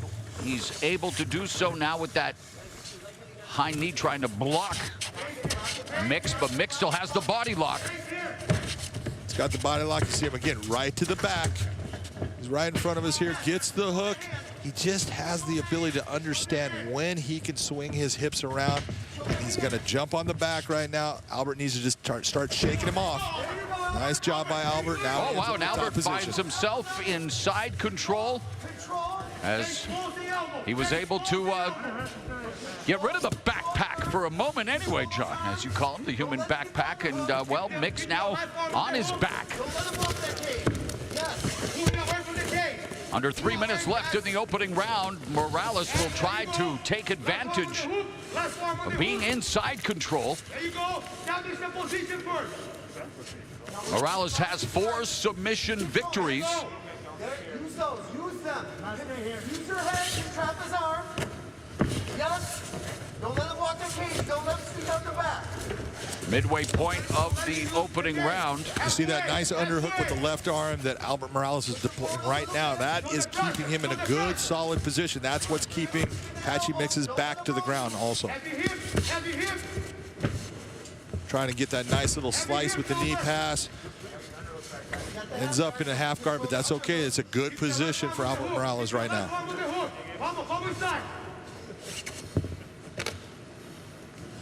There you go. Morales fighting out of Black House MMA and Carlson Gracie South Bay. Last one with the hook. There you go. There you go. Nice work by Albert Morales in the top position. You see Patchy trying to get it. The underhook on the far side is unable to get it. Morales just nice and heavy on top, using that right arm and shoulder for pressure on his head, keeping him flat down on the mat. Patchy Mix wants to get to his side. The more he can get to his side, the better he's going to be able to move underneath Albert Morales, and that's going to get him to the position he wants to be in.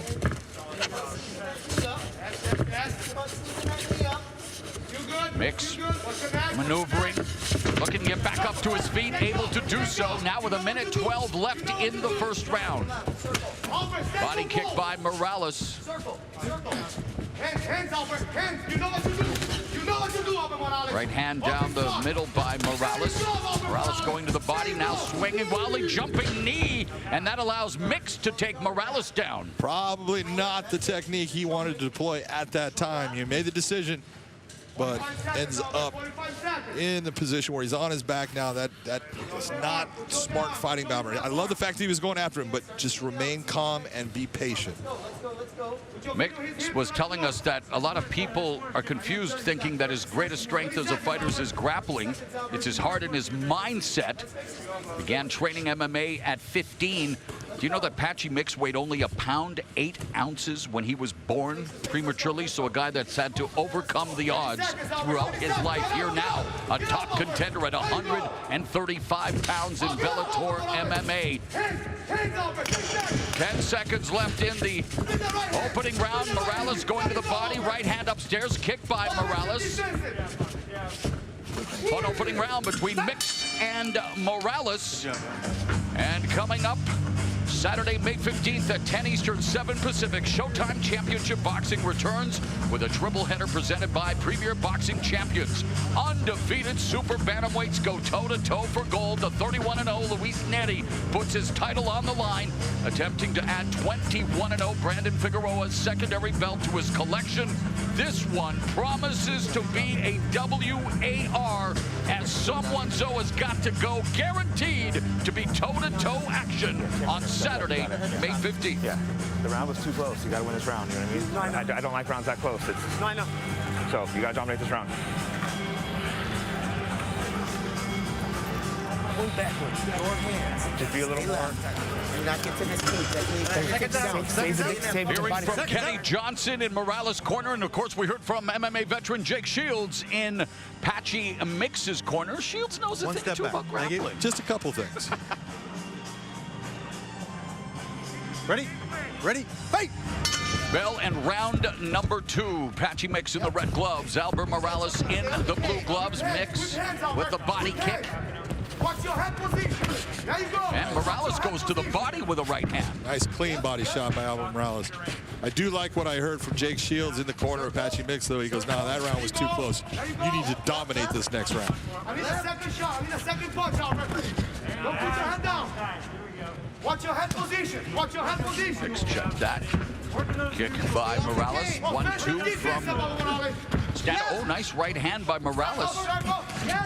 Morales is keeping his head on the center line, though. Yeah, and a lot of those shots are looping as well. That's what sets you up for that counter shot that's going to hurt you. So he needs to be careful. Just think about getting his head off that center line when he throws. Mix looking for the takedown, defended for the moment by Morales, but now Mix is taking Morales on a free ride across the cage, planting him on his back. And a minute now has gone here in round number 2, and Patchy Mix looking to go to work in his office. Very nice pass by Patchy Mix. Beautiful job of just utilizing that leg, pushing down on Morales' leg, getting past that half guard. So let's move. I don't think Morales is going to give Mix a 5-star rating for that ride he just gave there across the cage, as he's in trouble here courtesy of Patchy Mix. A minute and a half gone in the second stanza.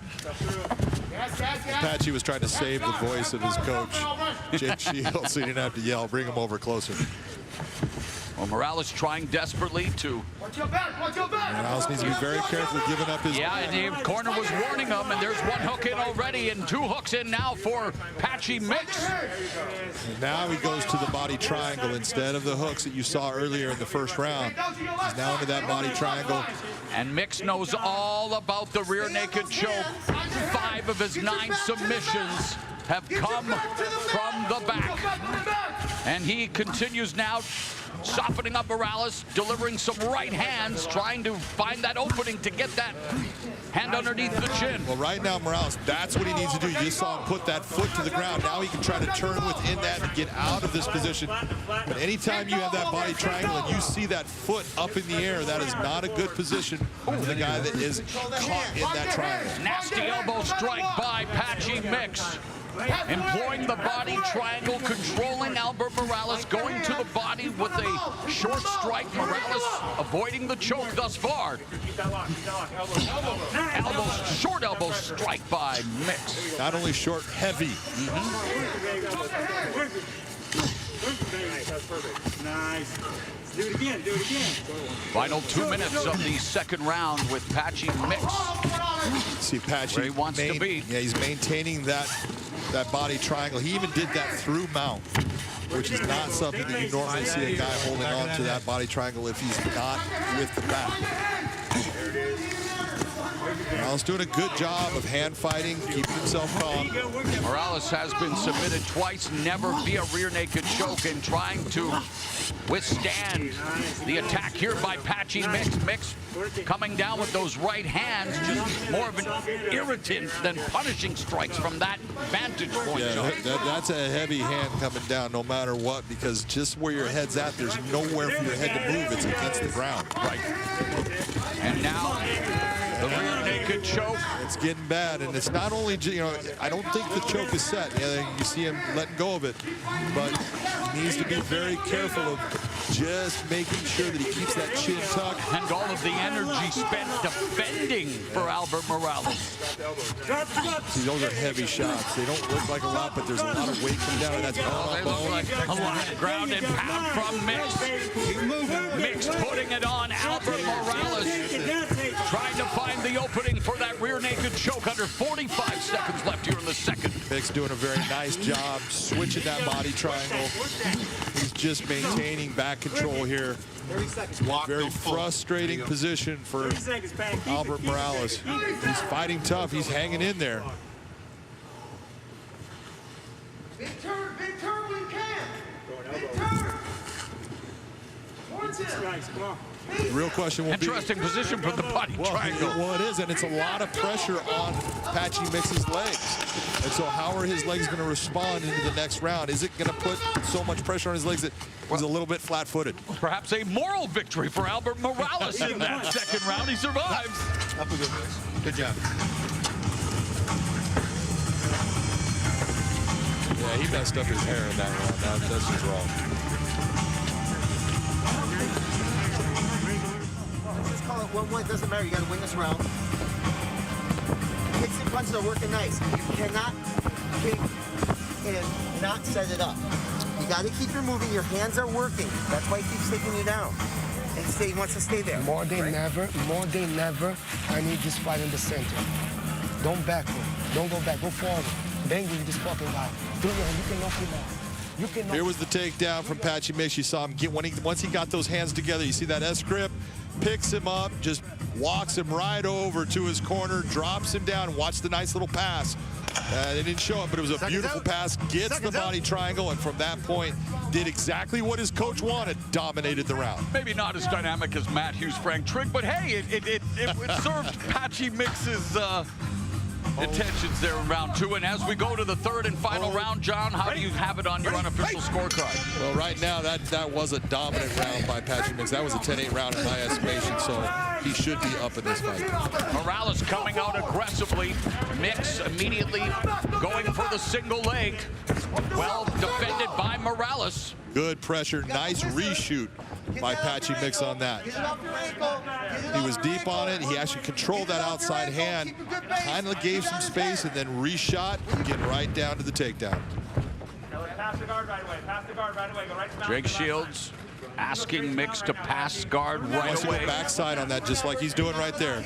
That's going to be your easiest pass. Face him. And he's done it. Face him.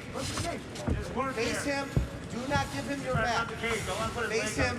So he's looking for the underhook. He's trying to hook that head with the leg. That's going to separate that arm and that head. Wasn't able to do it. One of the things I'll give you, you can see right away that Albert Morales is in shape. He was not breathing hard at the end after all that movement, all that pressure on him, all the shots he took. He was just sitting there listening to his coaches. That says a lot about his condition. How bad do we want? That's the moment. That's the moment, Albert Morales. Don't let us gauge. Raise on the gauge. Use the gauge to get up. Use the gauge to get up. Pull off the cage. That looks good with that knee strike, but it really is not, that's not a strike that's going to hurt Albert Morales, but this head and arm choke right here, this is trouble for him. He needs to hold on to that leg. He cannot let Patchy Mix get off to the side, even though Patchy can still finish it from where it's at. It's heavy. There's a lot of pressure here. Mix looking for his first arm triangle submission. Patchy's problem is that fence. He cannot create the right angle based upon where the fence is at. That's keeping him in a position where he's not able to create the exact angle he wants to put the right pressure on that choke. Get your arm down, Albert. You gotta make some space, Albert. You gotta make some space. There it is. This is where when you're in a cage and you have the fence, it can alter what you're able to do. You know what to do, but the actual surroundings are keeping you from being able to accomplish it. That's it, Albert. That's it, Albert. Keep moving. Double.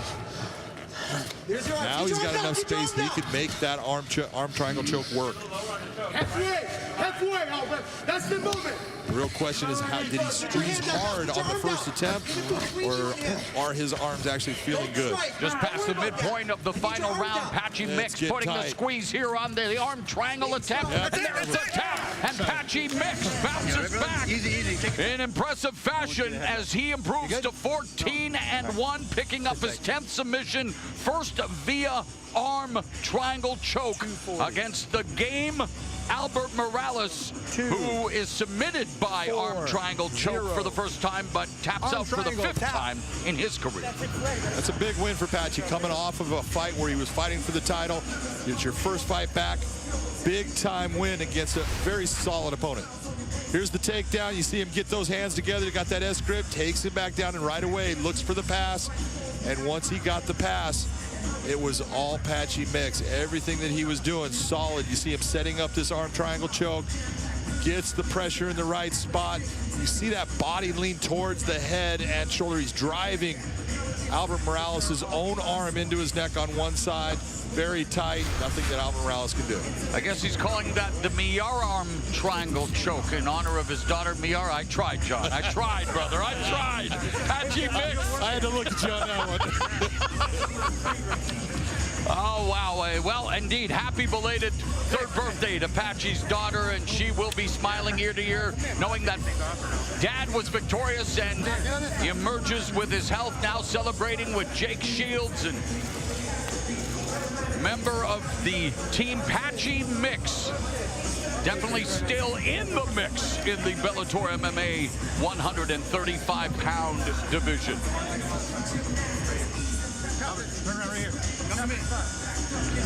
All right, let's make it official with Michael C. Williams. Ladies and gentlemen, inside the Bellator cage, the tap comes by way of an arm triangle choke. Official time, 2 minutes, 40 seconds, round number 3. The winner by submission, Patchy Mix. Patchy Mix, the number 2 contender in the Bellator bantamweight division. And he will be joined momentarily by Big John McCarthy.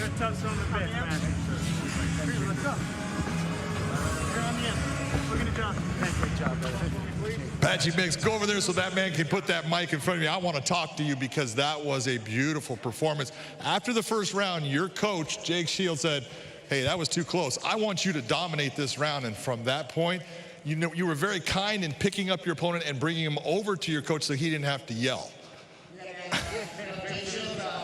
Jake Shields, American Jiu-Jitsu, you know, we're me and Kobe Fair, he's back in Vegas right now. We're 2 of his main students, so, you know, Jake's my, you know, he's one of my head coaches now. It's just a great addition to my game. Talk to me about the finish with that, because you were in that arm triangle position, and I was saying you're a little too close to the cage. It was keeping you from getting to where you wanted to get, and you pulled him away knowing, oh, now that I have enough space. Talk to me about the finish.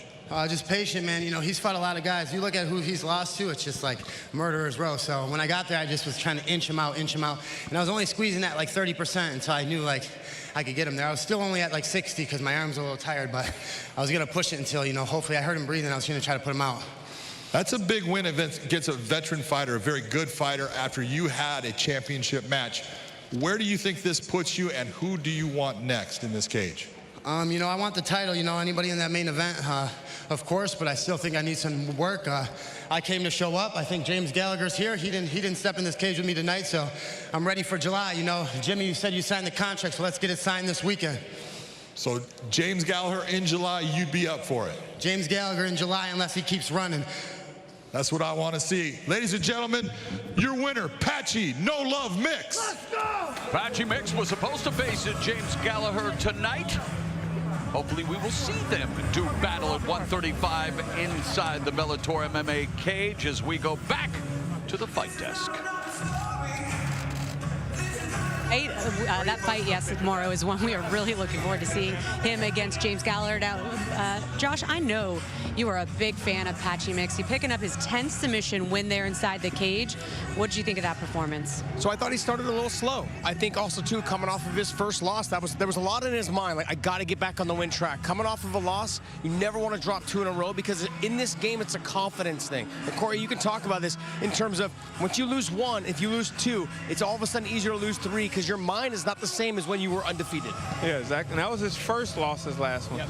So coming in here, you can see he went for the takedown, looking for the submission early, but he never was in that urgency like he usually is. He's usually quick to get your back, and he's taking your neck. Today, he's kind of like took it easy, took his time, so he was comfortable and knew he had it. The other thing is that he actually switched camps. And so since that last fight, he has new coaches now working with Jake Shields and some other guys over at Extreme Couture. So that will change the way you approach a fight as well. And we saw, I think that's what we saw a little bit tonight. All right, Patchy Mix moving to 14-1. A great performance there. Okay, more fight action coming your way tonight right here inside the fights here at the Mohegan Sun Arena in Uncasville, Connecticut. Now, from the gym to the street, if you guys want to look styling this summer, Bellator fans can gear up in the same apparel that the fighters wear. Make sure you head over to BellatorShop.com to get you dialed in. All right, tonight, Bellator's light heavyweight World Grand Prix continues with the final of the opening round matchups. Anthony Johnson is looking to make a statement in his debut tonight. But Jose Augusto, well, he is standing in his way. Here's our Gareth Davies to break it down for us and what we can expect tonight. A change is as good as a rest, as they say. But in this case, who knows? 4 years away from the sport and telling me that he is fully rejuvenated and restored. The elite wrecking ball, Anthony Rumble Johnson, switches his attention to replacement Jose Augusto tonight after Yoel Romero's removal. For Augusto, what an opportunity. Still just 9 fights into his career, he comes in on a winning streak of 4 first-round finishes, including victory on his Bellator debut in April. Victory tonight propels the winner into a title shot against current champion Vadim Nemkov and just 2 triumphs away from that $1 million prize pot. They say always be ready in MMA, and there's no doubt Augusto will be prepared to put it all on the line against his opponent, who is once again ready to rumble. Well, he told us that he was ready to put it all on the line tonight because this is the biggest fight of his career. Josh, let's talk about that. You know, we talked about it being a bit of a Cinderella story coming in on late notice. You're taking on Anthony Rumble Johnson. The history with that name speaks for itself. What does he need to do tonight? There was a lot of fighters that turned this opportunity down, and I just could not understand why you would turn this opportunity down. You have a chance at $1 million. Not only that, if you win this fight, you're fighting for the Bellator title next. It just baffled me to understand that there was fighters that turned this down, and I'm so glad we have athletes like him that stepped up and said, yeah, I'll take this fight. There's a lot to win. There's so much that could happen in the way it could change your life, and I think he sees that big picture. Yeah, 100%. Like when I found out that people were actually turning the fight down, I was thinking the same thing. Like, this is an opportunity for anybody. You step up and you can get into a $1 million tournament. Did you hear that? $1 million you have the chance to win. Take that risk. Who cares if it's Rumble Johnson? You're a fighter. You train to fight anybody to be the best. This is your opportunity. It's not going to get easier fighting Rumble 1 or 2 fights later, by the way, so you might as well get him now. Yeah, get him while he's fresh. That's right. All right. Well, we look forward to his Bellator debut. All right, let's get to the middleweights. Mauro, back down to you.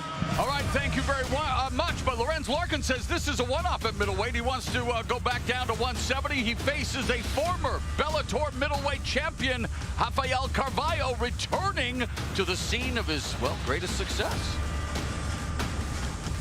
And now set to make his way, Rafael the Blessed Carvalho.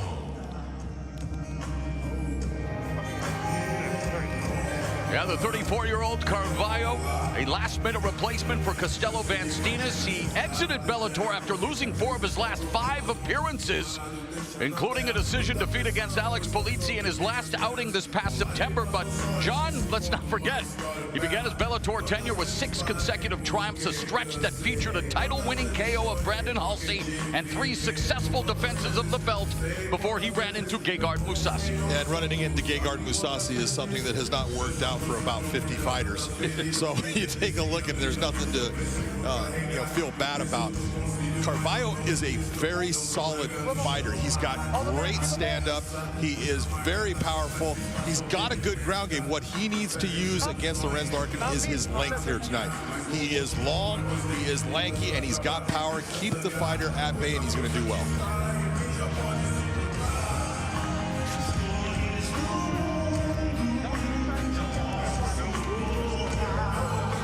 And now, the Monsoon, Lorenz Larkin.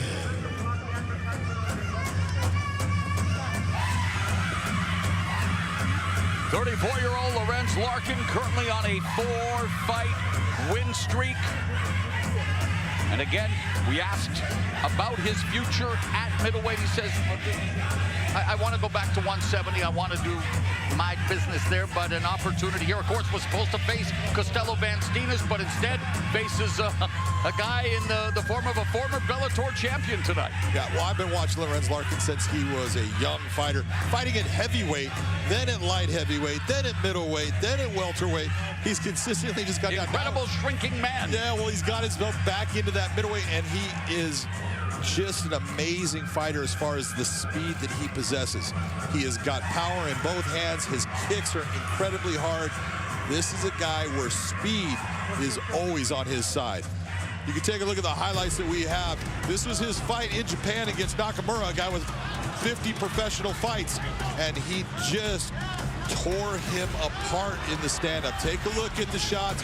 Look at the explosiveness of Lorenz Larkin. He's always in balance. He's always ready to deliver a clean strike.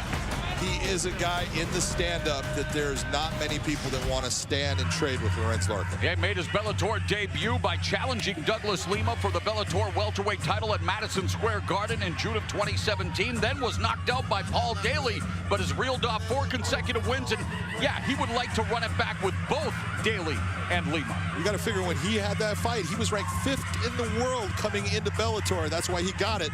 He just wasn't able to get the job done. Well, now you got the task of taking us through the numbers for this middleweight matchup. Tell the tape for this fight. Outstanding matchup between an ex-champion and a guy that is looking for that first title. 22-7 with Lorenz Larkin. But you take a look at that reach, a 78-inch reach compared to 72 for Lorenz Larkin. If Carvalho can keep him on the outside, he's got a chance of getting the victory. All right, let's get the official introductions. Here is Michael C. Williams. Tonight, here at the Bellator 258 prelims from Mohegan Sun Arena, we move now to 3 5-minute rounds in the middleweight division. Introducing the blue corner, at 6'3", weighing in 185 pounds even, the former Bellator world champion enters with 16 professional victories, 5 defeats from Rio de Janeiro, Brazil, presenting Rafael the Blessed Carvalho. And across the cage, his adversary, fighting out of the red corner at 5'11", weighing in 185.5 pounds, moving up from welterweight. He brings 22 professional victories, 7 losses, fighting out of Riverside, California, Lorenz the Monsoon Larkin. And the referee, Mike Beltran. He's starting off slow. Mike Beltran will oversee this middleweight matchup. Lorenz Larkin knocking off subjects from his bucket list, fighting at Madison Square Garden, then fighting at the Saitama Super Arena in Japan, and of course Carvalho wanting to make the most of his return to Bellator MMA. Lorenz Larkin in the red gloves, Rafael Carvalho in the blue gloves, the first of a scheduled 3 rounds in the Bellator MMA middleweight division.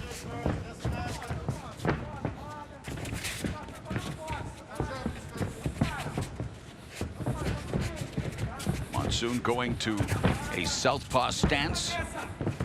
Carvalho also in the southpaw position, and Monsoon already utilizing that footwork.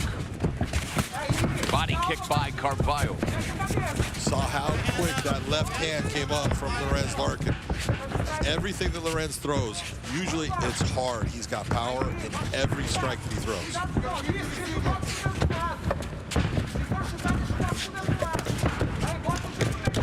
Calf kick by Larkin.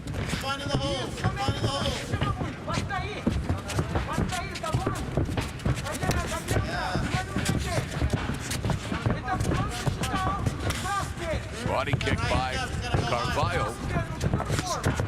The lead right hand down the middle by Larkin, trying to close the distance.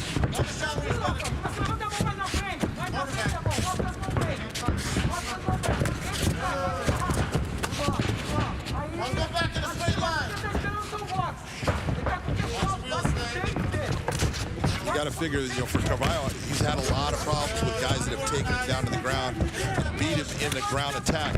He doesn't really have to worry about that with Lorenz Larkin. Lorenz, guy, he loves to stand up. No submission wins, no submission losses for Lorenz Larkin. But 11 of his 22 wins, half of his victories have come thanks to his power. And for Carvalho, at 16-5, 12 of his 16 wins have come via knockout. So he's also looking for his first submission win. Like you say, the only way it might go to the ground is if their power puts one of them there. That's exactly the way it's going to go to the ground. Body shot by Carvalho. Crossface from nice frame out by Lorenz Larkin.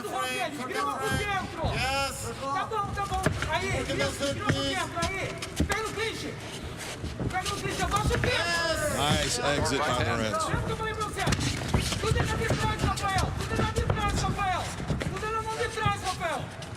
Competition at close quarters as Carvalho backs Larkin to the fence.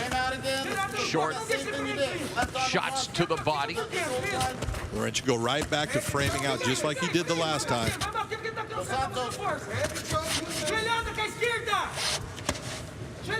Carvalho just making sure, touching the body, not throwing a lot of weight behind it, but why isn't he putting more power behind those shots, do you think? Well, you got to figure right now he's hip to hip. There's not a lot that he can do as far as generating a lot of power, and he also doesn't want to pull himself out of a balance position because he's actually pressing against another body. So, because my boxing fans and the people I work with, when they see shots like this, they're like, why are they not throwing harder? Gentlemen, it's working. That's why I asked you, sir. And there's a big difference. In boxing, you cannot be taken down. Right, and there's some elbows by Larkin here at close quarters. Nice, clean right elbow. Oh, and another elbow strike, and Larkin going to town with these elbows, framing out. Carvalho slashing elbows. A huge elbow. That last elbow that Larkin landed was heavy. And yet Carvalho still on his feet. 16.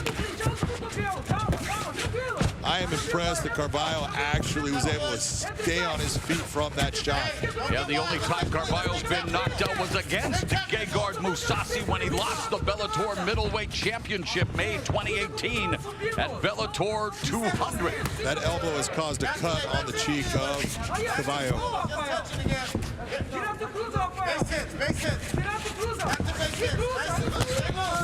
Right hand, right uppercut by Larkin. The right is spelling trouble for Carvalho in every form. And you can see that Carvalho is backing off. They landed another right elbow.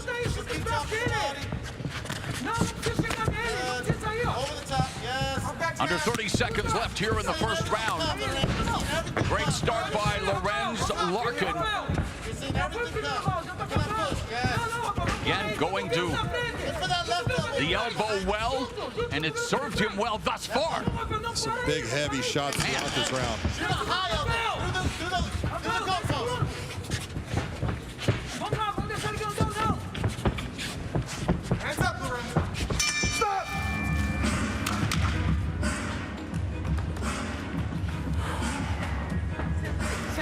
Sit right here.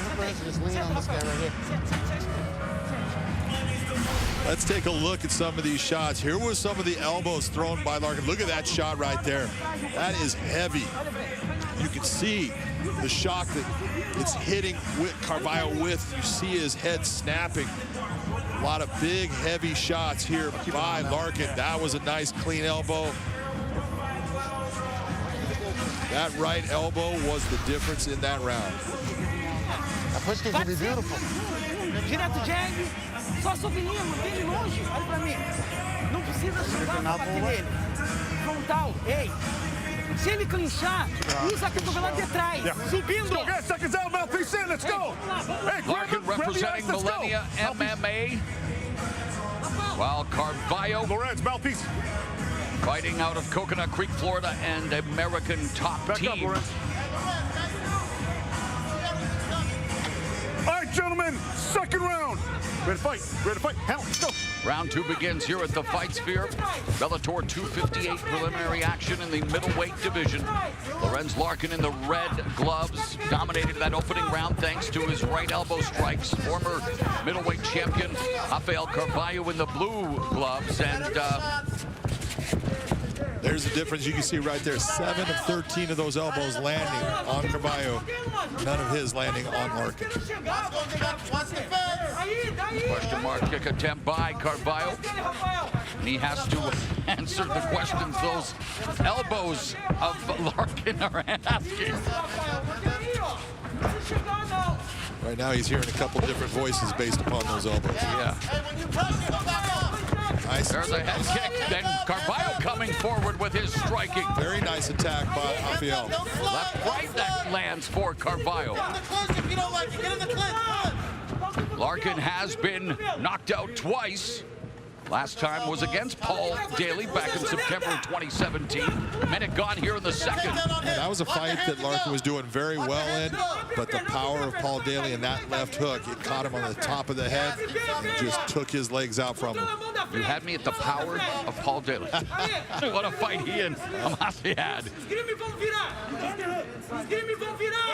If that's not there, go to single. If the single's not there, go to double pin. 90 seconds gone here in the second, and Larkin putting his weight on Carvalho against the cage. Sure would like to try to disengage and again go to that scintillating offensive attack, but Larkin wanting to bring Carvalho to the canvas. Did he read the script, John? I don't know if he did. I am seeing Lorenz Larkin looking for a takedown here. He's got the body lock. He's starting to overextend and get his weight off, though. He needs to be careful of that. Grab the fence, Lorenz Larkin has the overall game. When you're working out with guys like he is at Millennia and all the different techniques that are there, and guys like Romy Aram, he's outstanding in the stand-up. But his ground game is good. He's got solid jiu-jitsu. He's got good wrestling. He's really got defensive wrestling. Yeah, BJJ, a purple belt.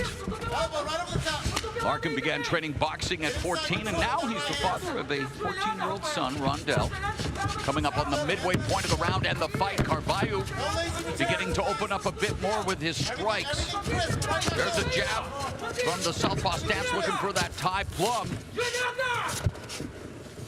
One of the big differences you're seeing in this round from the first round is look at the footwork of Lorenz Larkin. He's starting to get flat-footed.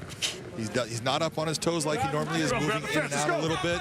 So that being flat-footed, he's presenting a clearer target, a more stationary target for Carvalho. Let's go, gentlemen. Action. Let's go. Let's work. Improve your positions. Come on, Larkin, let's not hang out here too long. Come on, Rafael. Under his chin, let's work. C-clap and go. All right, gentlemen, improve your positions. Let's work. Larkin digging for that underhook, trying to turn the position. He gets it. Lock the bicep. Come on. Neither guy actually looking for a takedown here, looking more just for the knee strikes inside. Just a little bit of dirty boxing, but neither guy really looking for that takedown. Work, gentlemen. Hammer fist to the thigh by Larkin. Close around, Lorenz. Work. Just holding you. And I was waiting for referee Mike Beltran after repeated warnings.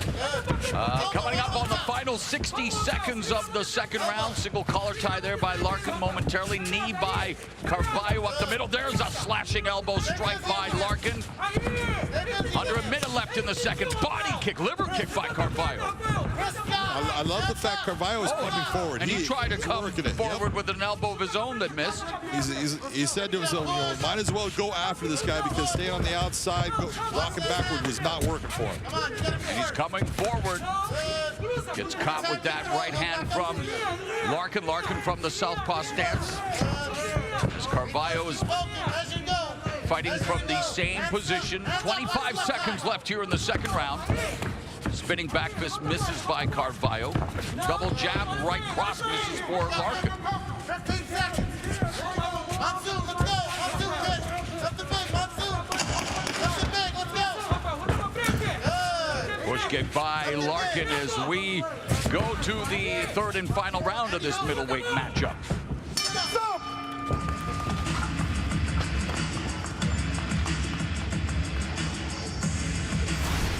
Completely different round. Here was that nice flurry by Carvalho going after him. Brings the kick up.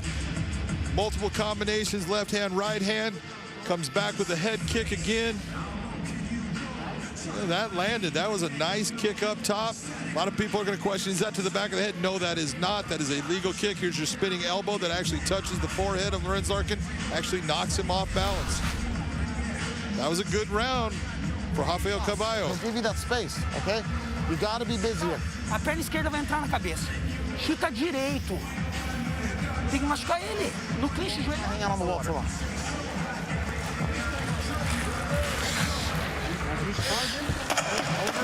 Hey, you are in great shape. I want good returns. So Rafael Carvalho taking the fight on short notice, heading into the third and final round against Lorenz Larkin. 5 minutes for them to empty their respective tanks, Mr. McCarthy. You would hope. All right, gentlemen, third and final round. Ready to fight? Ready to fight? Let's go. The bell and round 3. Larkin in the red gloves, Carvalho in the blue. Watch that left hand. Watch that left hand. Hey, you gotta shake him and move forward. Shake him and move forward. Isso, daí! Aí! Vamos, pode chutar! Keep scoring. Vamos lá, vamos lutar com esse cara, rapaz!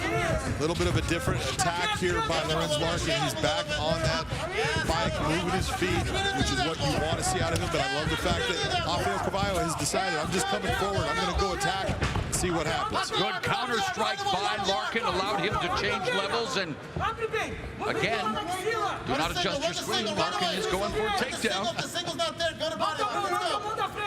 Vai, abre a perna e puxa ele pra cima. Vai puxando. Vai. Let's go. Oh, this is mixed martial arts. I apologize. They don't have to stand and bang the whole time. Let's go, gentlemen, improve your positions. Let's go. You know, what this, in my opinion, is telling you is that Lorenz Larkin is saying, you know what, that pressure that he is bringing, I'm having a little bit of difficulty in dealing with it, so I want to slow it down, change it up a little bit, and then I'll go back to being my stand-up. I'm still reacting to the people watching the prelims going, oh, yes, they do, John, when you said they don't have to stand it back. A bit of static action here. Referee Mike Beltran would love to see them get busier, and now they're jogging for position along the fence. There's an elbow strike by Carvalho, and on the exit, an elbow from Monsoon. Well, one good elbow deserves another. The Monsoon just... Not Monsoon. Oh. Right now, straight punches by Lorenz Larkin are going to get inside around the looping shots that you're seeing from Carvalho at times. Don't go back in a straight line. Step off to the left. Good coaching. Don't go back in that straight line. Always have to angle off. Body kick by Carvalho. Watch your fingers. And they are right. They're on that center line. No one is getting off the center line. Oh, it is.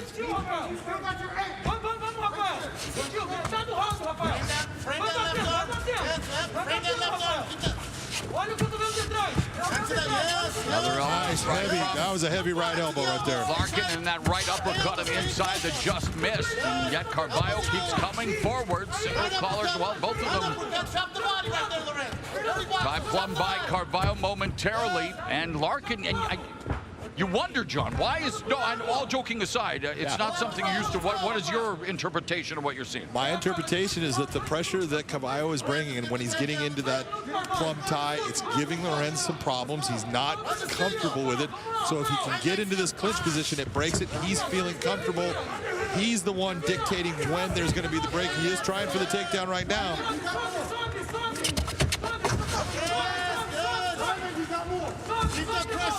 Where he needs to reach out, he needs to take away that right hand. That posting of that right hand by Carvalho is what's keeping him up. And you know how much pressure Larkin is exerting and how much he is depleting his own reserves, trying to secure this takedown here in the final round, and Carvalho's not staying down or going down. He would have been well versed in that position to take it, reverse it to backside, and spin him down to the backside. It would have worked in getting him to the ground.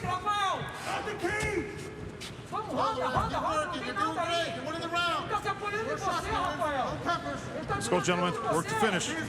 We're at the 1 minute mark left here in this fight.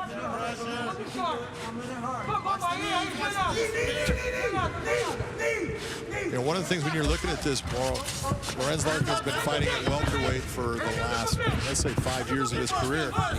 And Carvalho, although this is a middleweight fight, has been fighting at light heavyweight in his last couple of fights. So, well, you would think it would behoove Larkin coming up to 185. He missed weight in Japan in his last fight, and yeah, for Carvalho, as you mentioned, coming down from 205, but under 30 seconds left now in the fight. Carvalho and Larkin unloading in the center of the cage. Larkin keeps on crushing his face. He just needs to figure out that space, and he can't do it. He's the one, many times, as he's coming forward, and Carvalho leans forward. It's crushing that space. It's taking away his standing. It'll come down to the 3 judges at cage side to determine a victor.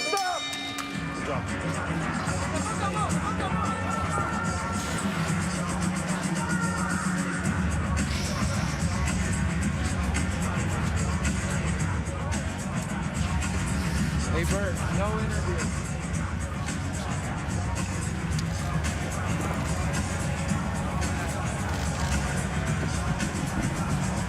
Good job, brother.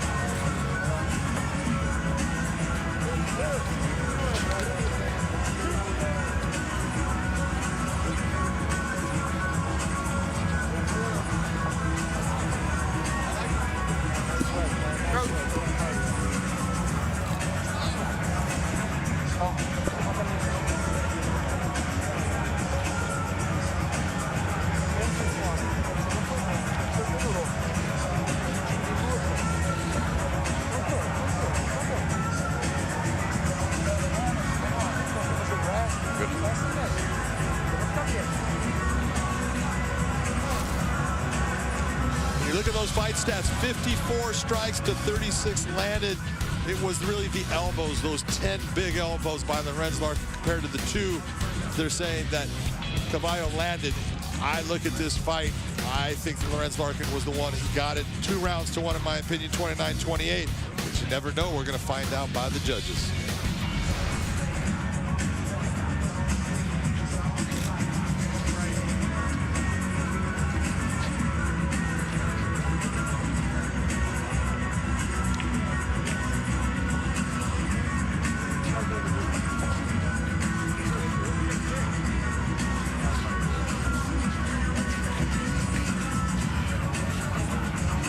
Larkin looking to improve to 5-2 here in Bellator, while Carvalho would like to move to 8-4. In his return to Bellator in the Bellator cage, let's find out who won. Here's Michael C. Williams. Ladies and gentlemen, for the decision, we'll go to your 3 judges at cage side. Your first judge, Doug Crosby, scores the fight 29-28. He sees the fight for Larkin. Your second judge, Dave Peabody, scores the fight 29-28. He scores it for Carvalho. Your third and final judge at cage side, Jacob Montalvo, scores the fight 29-28 for the winner by split decision, Lorenz the Monsoon Larkin. Lorenz Larkin, via split decision, has now won 5 in a row as he spoils the return to Bellator, the former middleweight champion, Rafael Carvalho. Still to come tonight on the Bellator 258 prelims, a battle of top 10 ranked bantamweights. When unbeaten champions collide. This is not a fight for the faint of heart. Expect all action. A fearless attack to win at any cost. Oh! And a fight destined to be an all-out war. I am the end. Toe-to-toe we go. Luis Neri and Brendan Figueroa clash for the world title. This action is going to be en fuego. This is the end. On Showtime. Ladies and gentlemen, Chris Cyborg. Mixed martial arts legend Chris Cyborg looks to cement her incredible legacy with her relentlessly aggressive style. In a war with top contender Leslie Smith, fighting to stake her claim for Bellator Gold. The Bellator Featherweight World Champion! Bellator MMA Live, Friday, May 21st on Showtime, where warriors rule. Walk in like a boss. While the Spaniard Archuleta puts his bantamweight title on the line against #1 contender Sergio Pettis. Victorious! Bellator MMA live tonight on Showtime, where warriors rule. That's our main event coming up 9 Eastern, 6 Pacific, only on Showtime, where we've got 2 of today's top bantamweights in a title clash. Sergio Pettis gets the contender position, hunting for the champion Juan Archuleta's belt now. Pettis told us that every moment in his career has led him to tonight. It's the biggest fight of his life. Juan Archuleta says, hey, the pressure's off. I've already got the belt. Now I just have to defend it. To break down the action, here's Gareth Davies holding things down at our office in London. What a main event we have in store between incumbent bantamweight champion Juan Archuleta and the #1 ranked challenger Sergio Pettis. Archuleta, whose only loss in the last 8 years is to current featherweight and lightweight champion Patricio Pitbull, is at the peak of his powers, but he faces a wonderkind fighter 6 years his junior, who will seek a major upset in overcoming the well-rounded skills of the Spaniard. Will the Californian pull on his now famous Marion helmet once again post-fight? Or will the 27-year-old challenger from Milwaukee take the spoils with his diverse set of skills? They both believe, they both respect one another, and we are set for an MMA chess match of epic proportions at the very elite end of the 135-pound division. Back to you at Mohegan Sun Arena. Well, thanks, Gareth. Hey, we can't wait for that fight coming up next. Now, one of Sergio's teammates here, who's taken on the champion Juan Archuleta tonight, he is going to have his teammate, Stots. He's taking on Josh Hill tonight. These are 2 fighters that are in the top of the bantamweight rankings, as you just saw there. Josh, there's a lot riding on this one tonight for these 2 guys. Yeah, anytime you're ranked in the top 10, Corey, as you know as well, you've been ranked in the top 10 for a while now, buddy. Congrats. But anytime you're ranked, you're fighting somebody who is also ranked in the top 10s, there's a lot of pressure on you to make sure that you get the win, to show that you belong in those rankings. And someone like Josh Hill, he's so good, he's so dynamic, he's somebody that he threatens you everywhere. He's not good at one place, he's great all the way around. And as you're gonna see from these highlights here, hits the flying knee, mixes it up from the flying knee to the elbow, so the timing on the takedown is impeccable. And he sets it up so well. He baits you into thinking you're gonna fight, he's gonna stand and fight with you, and he lowers his level and gets the takedown. He's a phenomenal fighter. Like I said, he's not great in one area, but he's good all the way around. Rafael Stots is different. He likes to stalk after you, use his speed, and his wrestling pedigree cannot be broken. He's unbelievable in the wrestling area, Corey. But what he does really well is he sets up his punches and his kicks to set up his takedown. And if he gets on top of you, you're not getting up. He knows how to ride you like a true wrestler. Yeah, I went back and studied some film on YouTube of Josh Hill, and he's just a complete fighter all around. I went back and watched that Marlon Morales fight against him and Josh twice, and like he almost could have won that fight. It just came down to the end. And then Stots, you know, with the wrestling, that is the dominant thing in MMA. When you can wrestle, a guy fears getting taken down. Every time you fake, he drops his hands, which open up the opportunity for a punch, or opens up an opportunity for the kick. And you can put everything together the way Stots does.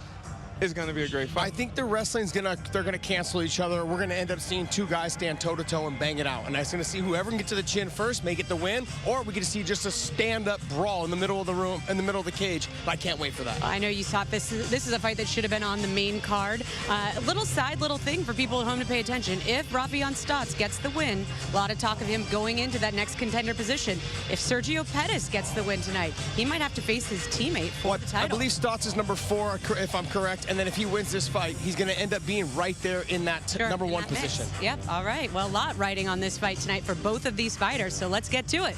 Maura, back down to you. All right, Jen, thank you very much. Rafion Stots, number 4 ranked, seeks his 8th straight win. The number 7th ranked Josh Hill seeks his 5th straight win. It's a top 10 battle in the Bellator bantamweight division. Set now for 2 top 10 bantamweights. Here's the first.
Rafion Super Stots.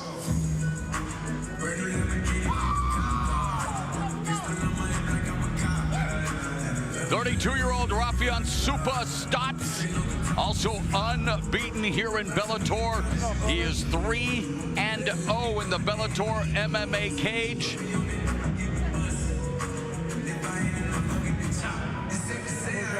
He said that Patchy Mix and James Gallagher have refused to fight him.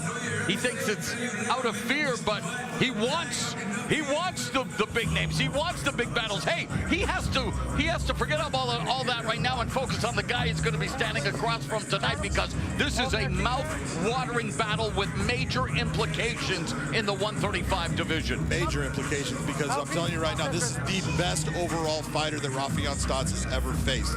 So he is in a position tonight to really solidify himself as one of the top bantamweights. I talked about this preliminary card being one of the deepest in Bellator MMA history. Well, we've reached the end, and it doesn't get much deeper. Again, number 4 ranked Rafion Super Stots, number 7th ranked Josh Hill. Let's go to the numbers, John. You look at the tail of the tape, the one big difference you're going to see is there is a large difference in that reach, 72.5 to 66.5 for Josh Hill. Once again, here's Michael C. Williams. Tonight here at Bellator 258, the time has come to conclude the prelims with 3 5-minute rounds in the bantamweight division. Introducing the blue corner, at 5'6", weighing in 136 pounds even. His professional record, 20 wins, 3 losses, from Fonthill, Ontario, Canada, presenting the gentleman, Josh Hill. And across the cage, his adversary, fighting out of the red corner, at 5'7", weighing in 135 1/2 pounds as a professional, 15 victories, just 1 defeat, fighting out of Milwaukee, Wisconsin, by way of Houston, Texas, Rafion Super Stots. Yeah, do it. In charge, your referee, Kevin McDonald.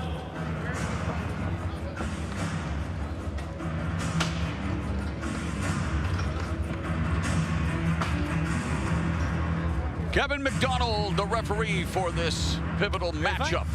At 135, the bell in round one. Southpaw Stots in the red gloves, Hill in the blue gloves. Stots' lone loss in his career came in June of 2017 against Merab Dvalishvili via spinning back fist, but he is riding a big wave of momentum again. 7 straight wins, body kick on Hill here in the opening minute. Body kick, but a nice return by Josh Hill with that right hand.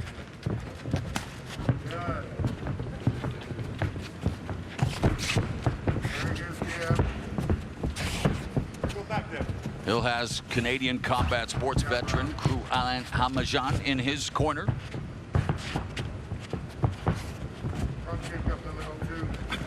The lead, a couple of right hands from Hill, showcasing his speed.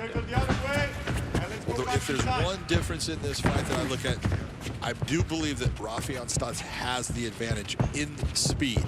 He's very fast. He's very quick with his movements. His hands are quick. He throws good combinations. What Josh Hill needs to do is he can minimize that speed with his footwork and using combinations. Just switched stances and landed that right hook, and everything being relative when you're at 135, I think speed is a factor for a lot of these fighters. And Stots now opening up on Hill and attacking the back. That was a nice job by Stots. Got him off balance. Hill ended up putting his hands down to the ground. Stots goes after him. We'll see if he can get that hook. Stots on the back is very good. He is what we call a top ride position fighter. His top ride position is very tight, heavy. In 23 previous fights, Hill has yet to be submitted.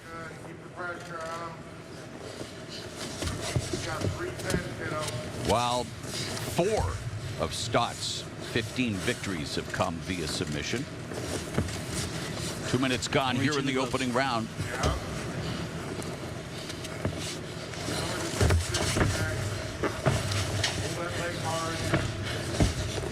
Josh Hill being very calm and relaxed, holding the hand and glove of Rafion Stots. He's got to make sure that he's holding the whole hand, not just the glove. But Rafion just needs to like settle in, use a heavy top pressure on top of him to drive him down towards that canvas area. Right now you're seeing him with that lace on the arm. That's a beautiful technique by Stots. You see again, Josh Hill clamping down onto that glove.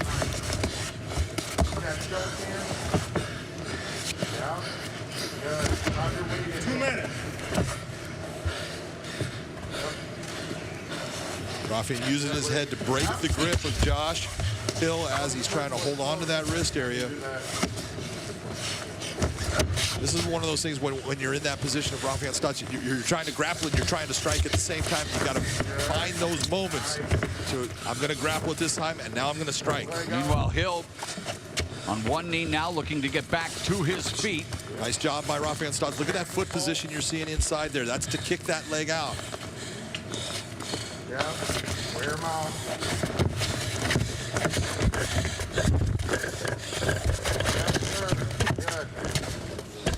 Good work by Josh Hill to work himself close to getting back to his feet.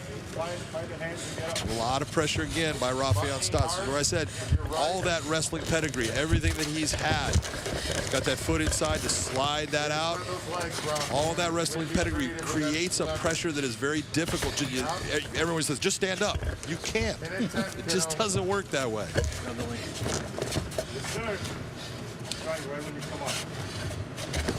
Nice, good idea. Yeah, good. Josh Hill in a position, he's on his feet now. He can be knee to the head. That's where you see him putting his hand back down on the ground, making himself a grounded fighter. Stots started wrestling as a junior in high school, a 2-time NCAA Division II national wrestling champion. Wrestled at the same school as the UFC welterweight champion Kamaru Usman, University of Nebraska. I was told it's actually Kearney and not Kearney. Really? Yeah. I actually did a show in Kearney. Maurice Smith's last fight, believe it or not, at 52. 25 seconds left here in the opening round, and Rafion Stots controlling Josh Hill. He's done a really good job with that control of that wrist on the far side. Trying to get his hook in here. 10. Dominated position, but did not dominate the fight. Didn't do any real damage. He's going to win this round.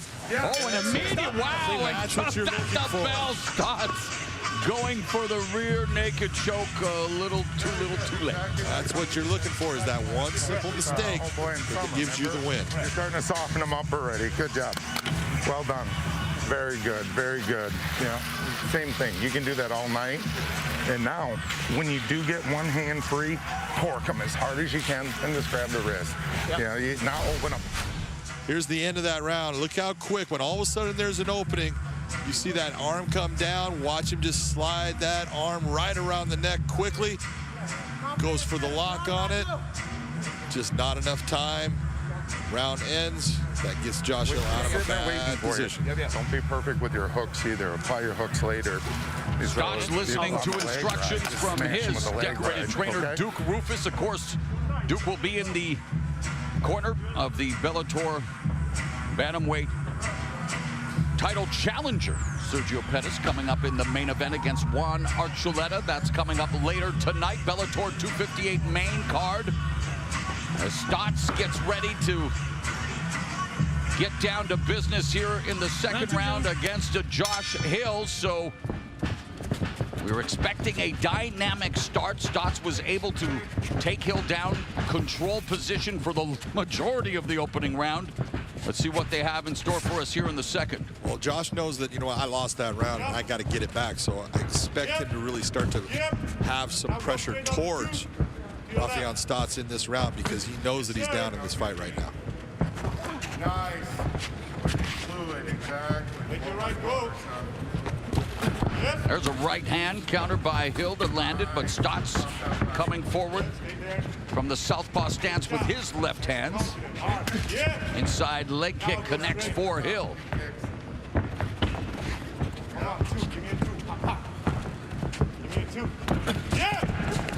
Yes, Joshua. That was a nice job of Joshua as far as what he's doing with his foot positioning. Brought himself to the outside of Rafion Stots' foot. That's what allowed him to land that right hand. Yeah, get back in the middle. Good, you're doing great. Yep. 350 left. Let your two go. Let your two go. Yeah, come back up, down, up. Yes. Right, left hand by Stots connects again. And Hill momentarily went southpaw back to orthodox, and Josh Hill has to find a way to deliver an uptick in his offense, John. Yeah, he's definitely got to start just turning that RPM level up. Body kick by Stots. It's a clean body kick by Rafion. Let the right go, let the right go. Yeah! Nice 1-2 from the southpaw stance of Stots. That right hand by Hill was blocked by Stots. Lead kick. 3 minutes remaining in the second.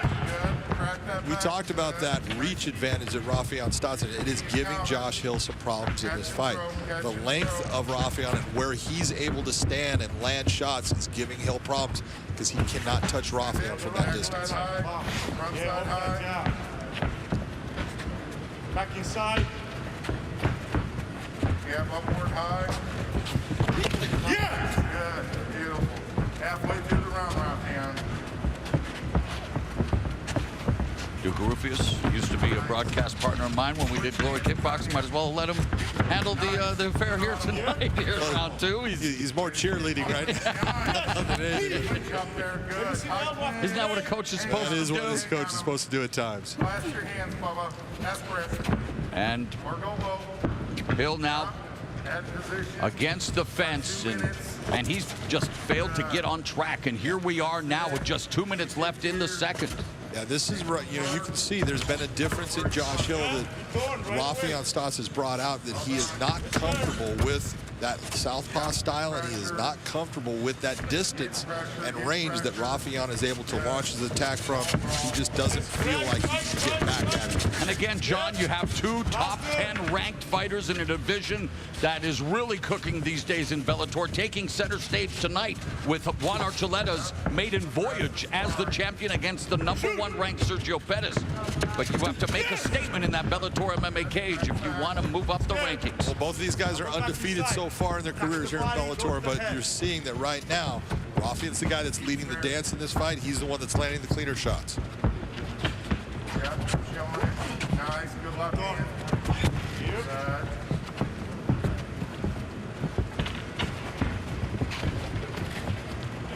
Final 60 seconds of the middle frame. Stots going to the body with the left hand. Again with that jumping knee avoided by Hill. Hill landed a little bit of a right hand on that. Wasn't clean, but at least he touched him. Storm with heavy hand. Hill from the southpaw stance. Not throwing many strikes at all. Well, he's got his back pressed up against the cage, and he's not real comfortable right there. He wants to be able to get more towards the center. He just hasn't figured out the way for him to do it against Rafion. Rafion is just marching him down. And every time he takes a step, Rafion's the guy that's putting his foot where he wants to put it to cut him off, to push. When it gets into this position where now they're both, we got a southpaw and an orthodox stance. You're seeing Rafion keep his foot. Oh, and the jumping knee by Hill with less than 10 seconds left in the round. Maybe they will deliver the dynamite in the 3rd and final round. He better do something in its final 5 minutes.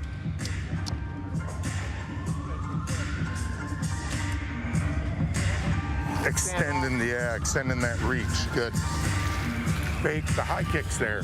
When you feel them pull from your tube, just let your head kick fall behind your tube, okay? Or if you're thinking elbows out, just boom, take the low kick, okay? Front kicks there all day as well. Okay, it is. That was a nice try. I ain't never good at it. Yeah, no, it's there because he's so worried about the round kick, the front's there.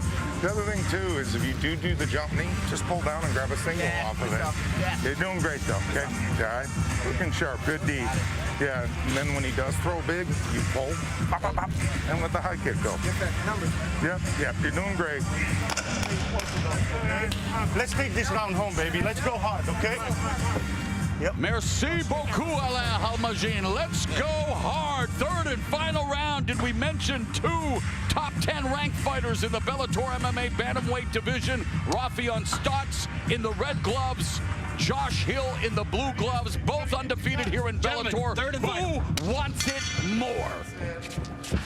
Let's go, John.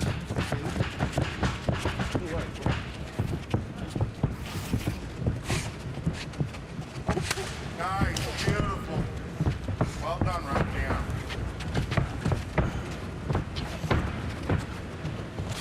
Yes, I like that. I see what you mean, Josh. Even with the high kick.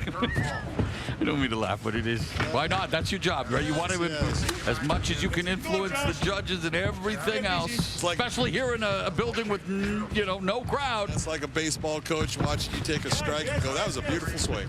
Believe in it. He's there. Josh Hill really needs to figure out he's got to pick this up. He's got to make a move. He's got to go. He looks very tight, John. Yes, he does. He just can't figure out this puzzle that's in front of him, and that he can't get it back. Oh, there's a nice right hand and the knee tap. That's what I want to see. And that's exactly what he needs to go after again. Let's do it again. There was a Canadian fighter by the name of GSP that used that to great effect. That same technique.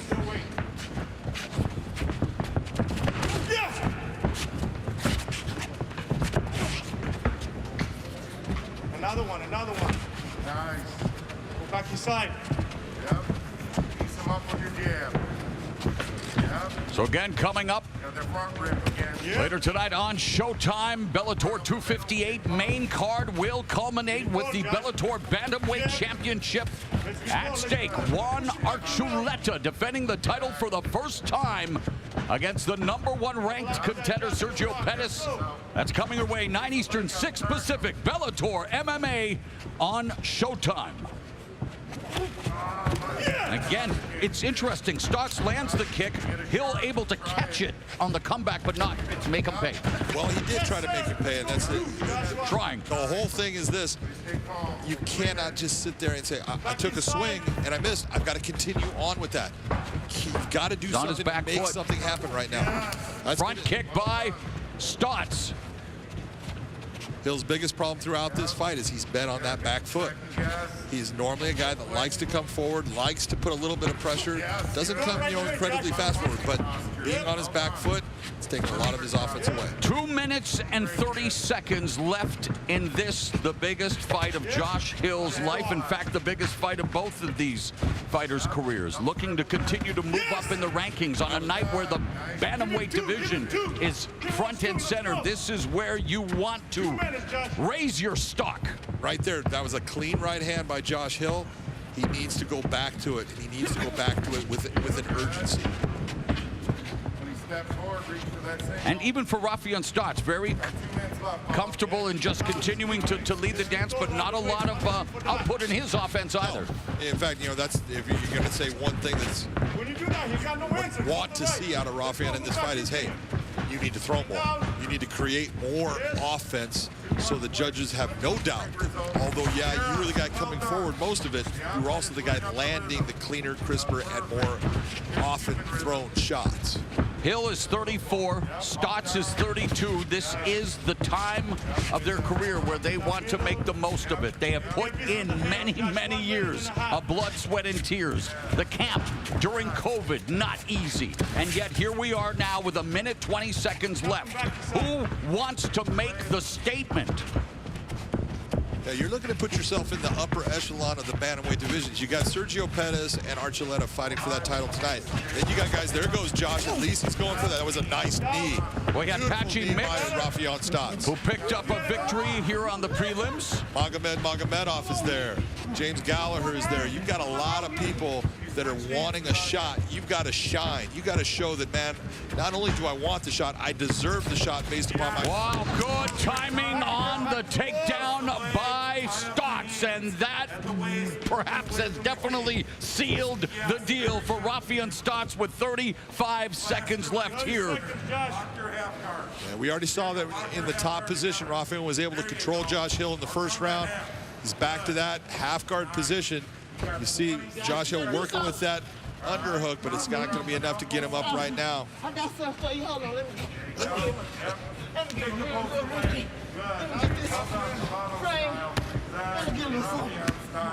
Well, he has a lot of energy to talk, maybe. 10 seconds. Continuing to go as Stots with an elbow on Hill. And this fight goes the distance.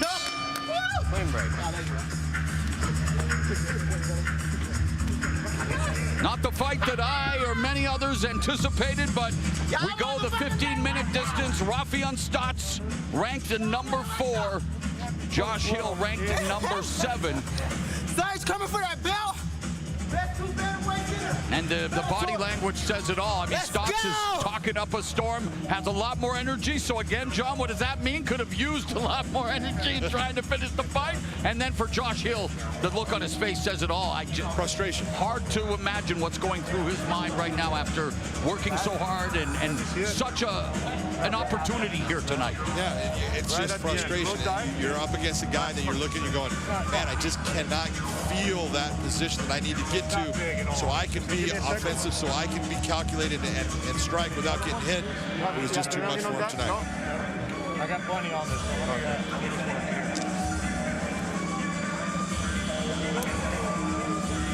So fucking heavy. So fucking heavy. Wow, this is fun. Thanks, Coach. Thanks.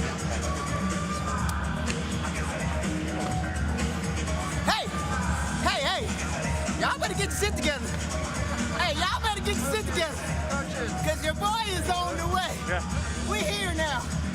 Ain't no more running. Y'all better get your shit together.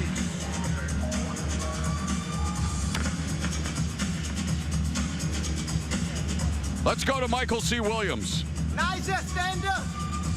Ladies and gentlemen, for the decision, we'll go to your 3 judges. All 3, Jacob Montalvo, Mike Beltran, Marcel Varela. I'll have it exactly the same, 30-27. I'll have it for the winner by unanimous decision, Rafian Stots. Clean sweep for Rafian Stots on the scorecards. He's won 8 straight as he snaps the 4-fight winning streak of Josh Hill. Let's go to Jen Brown. Well, thanks, Maura. Hey, great performance there by Stots. What'd you guys think about what you saw in the cage there? Well, Corey and I were talking off air while the fight was going on, and both of us decided that they didn't fight like neither one of them wanted a title shot next. And that it's very disappointing because I had pumped this all week or in the last 2-3 weeks about how excited I was for this fight. And you guys heard me in the fighter meetings how I was thinking to myself, this should have been on the main card. And I don't want to dig at them, but it's like you want to see, if you're ready for that next title shot, Corey, you've got to stand out. And I didn't see that tonight by Rafian Stots or Hill. Yeah, neither guy really stood out to me either. I'm sure the fans at home thinking the same thing. They both played it safe, you know, like we talked. Sometimes you get to that top 10 ranking, and you got to fight another top 10 guy, and you know it's a tough match. You're just playing it safe, but you play it safe for too long. It's okay to do it the first round, the fill-out round. That's fine. Second round, you usually turn it up. Third, you really turn it up. Neither guy did any of that tonight. All right, well, we've had some great fights tonight so far. And we're kicking it off strong here with our May schedule here at the Mohegan Sun. Now, this is just the first of 3 consecutive fight weekends here on Showtime. Bellator MMA on Showtime has 2 straight championship showdowns coming up in the weeks ahead. On Friday, May 21st, one of the greatest female fighters to ever step inside the cage, Cris Cyborg, defends her featherweight title in a rematch with number 4 ranked Leslie Smith. Then on Friday, June 11th, welterweight champion Douglas the Phenom Lima defends his strap against the top-ranked 25-0 Yaroslav Amosov in what promises to be an epic encounter. Bellator MMA brings you a double dose of championship glory, only on Showtime. Well, tonight we've got 4 incredible fights coming your way at the top of the hour. We've got the battle for the bantamweight belts. Juan Archuleta puts it on the line against Sergio Pettis. Of course, we've got the continuation of our light heavyweight World Grand Prix, but it is the first fight of the night where we anticipate fireworks. We also anticipate a fast finish from either contender. So to break it all down, here's Gareth Davies. One of the most destructive knockout artists in MMA today, Michael Venom Page, has made no secret about what drives him. A rematch with his nemesis, Douglas Lima. That, and of course, his dream of becoming Bellator welterweight champion. But with Lima set to defend the belt in June, the slick Londoner's attention is solely on the challenge of tonight's adversary, the tough, rounded Derek Anderson. The barbaric Anderson comes into this bout on a 3-fight win streak, while Page, as ever, will be looking to use his elusive skills for another highlight reel finish. We cannot wait for this. It's back to you at the Mohegan Sun Arena. Well, thanks, Garrett. Hey, guys, this is a fight that has been rescheduled 2 times now. I know that you look at the styles and the way these guys match up. Derek Anderson, he's that guy, you know, that likes to come forward, and MVP does a great job at guys that like to come forward. Yeah, he does. That's his whole career. His whole career is he anticipates the person coming after him. He sidesteps and uses his movement to counter off of it. But the one thing with Derek Anderson, though, is that he's going to make it a dirty, grimy fight. When you saw them at the weigh-ins face-to-face, when you saw those 2 things, you realized that they were both extremely tall. So when it comes down to it, they're both about the same height. The speed factor, I think, will go to MVP. But the power of what Derek Anderson possesses and his ability to grind things out, I could see him maybe sneaking away with a big win. Yeah, but when I look at this fight, I think of like the basketball terminology. If you reach, I teach, you know, and that's how MVP is. When a guy gets overzealous and pressure and you start reaching for him, he's going to teach you. You're going to learn. And as we talked to Derek Anderson, he said, the first thing he said, I want to get my hands on MVP. And in my head, it's like, this guy's going to come out overzealous, trying to hurt him as much as he can, trying to get a hold of him, and the MVP is going to make him pay early. I was going to ask you, he said he wants to stand with MVP. Is that a good idea tonight, Josh? Yeah, I think it is. I mean, like, guys that have, the only guys had success against MVP would be Douglas Lima, who's our champ. But I think there was kind of like some groundwork laid out there. Let me throw some kicks. Let me throw some knees up the middle. Let me do some things. Let me do some damage to your legs to slow the movement down and then unleash my hands. And that's kind of, I think, where Derek Anderson's getting the feel for it. Yeah, 100%. After the Diego Lima fight, or the Lima fight, Douglas Lima fight, you see he used the kick against MVP, and it worked great. So you would think that's the blueprint of like how to keep him at bay. But I feel like with Derek's mindset, the barbarian mindset, he's going to go out, and it's going to be more about punches, not so much the kicks. You know, it's so interesting, MVP, he's 18-1, right? He's only lost is to Douglas Lima, the champ. Doesn't get as much respect, I would say. You know why? Because he makes it look so easy. That's why. That's what we've tried to talk about today. I've told fans that forever now. All right, well, we've got 4 great fights coming up your way at the top of the hour. Lots to look forward to. Trust me, you are not going to want to miss it. We're going to be live on Showtime coming up next. Walk in like a boss. While the Spaniard Archuleta puts his bantamweight title on the line against #1 contender Sergio Pettis. Victorious! Bellator MMA, live tonight on Showtime, where warriors rule. Vallarta Supermarkets. Carne asada preparada. Secret blend. Get grilling with the OG carne asada from Vallarta Supermarkets. Get our restaurant delivery through DoorDash.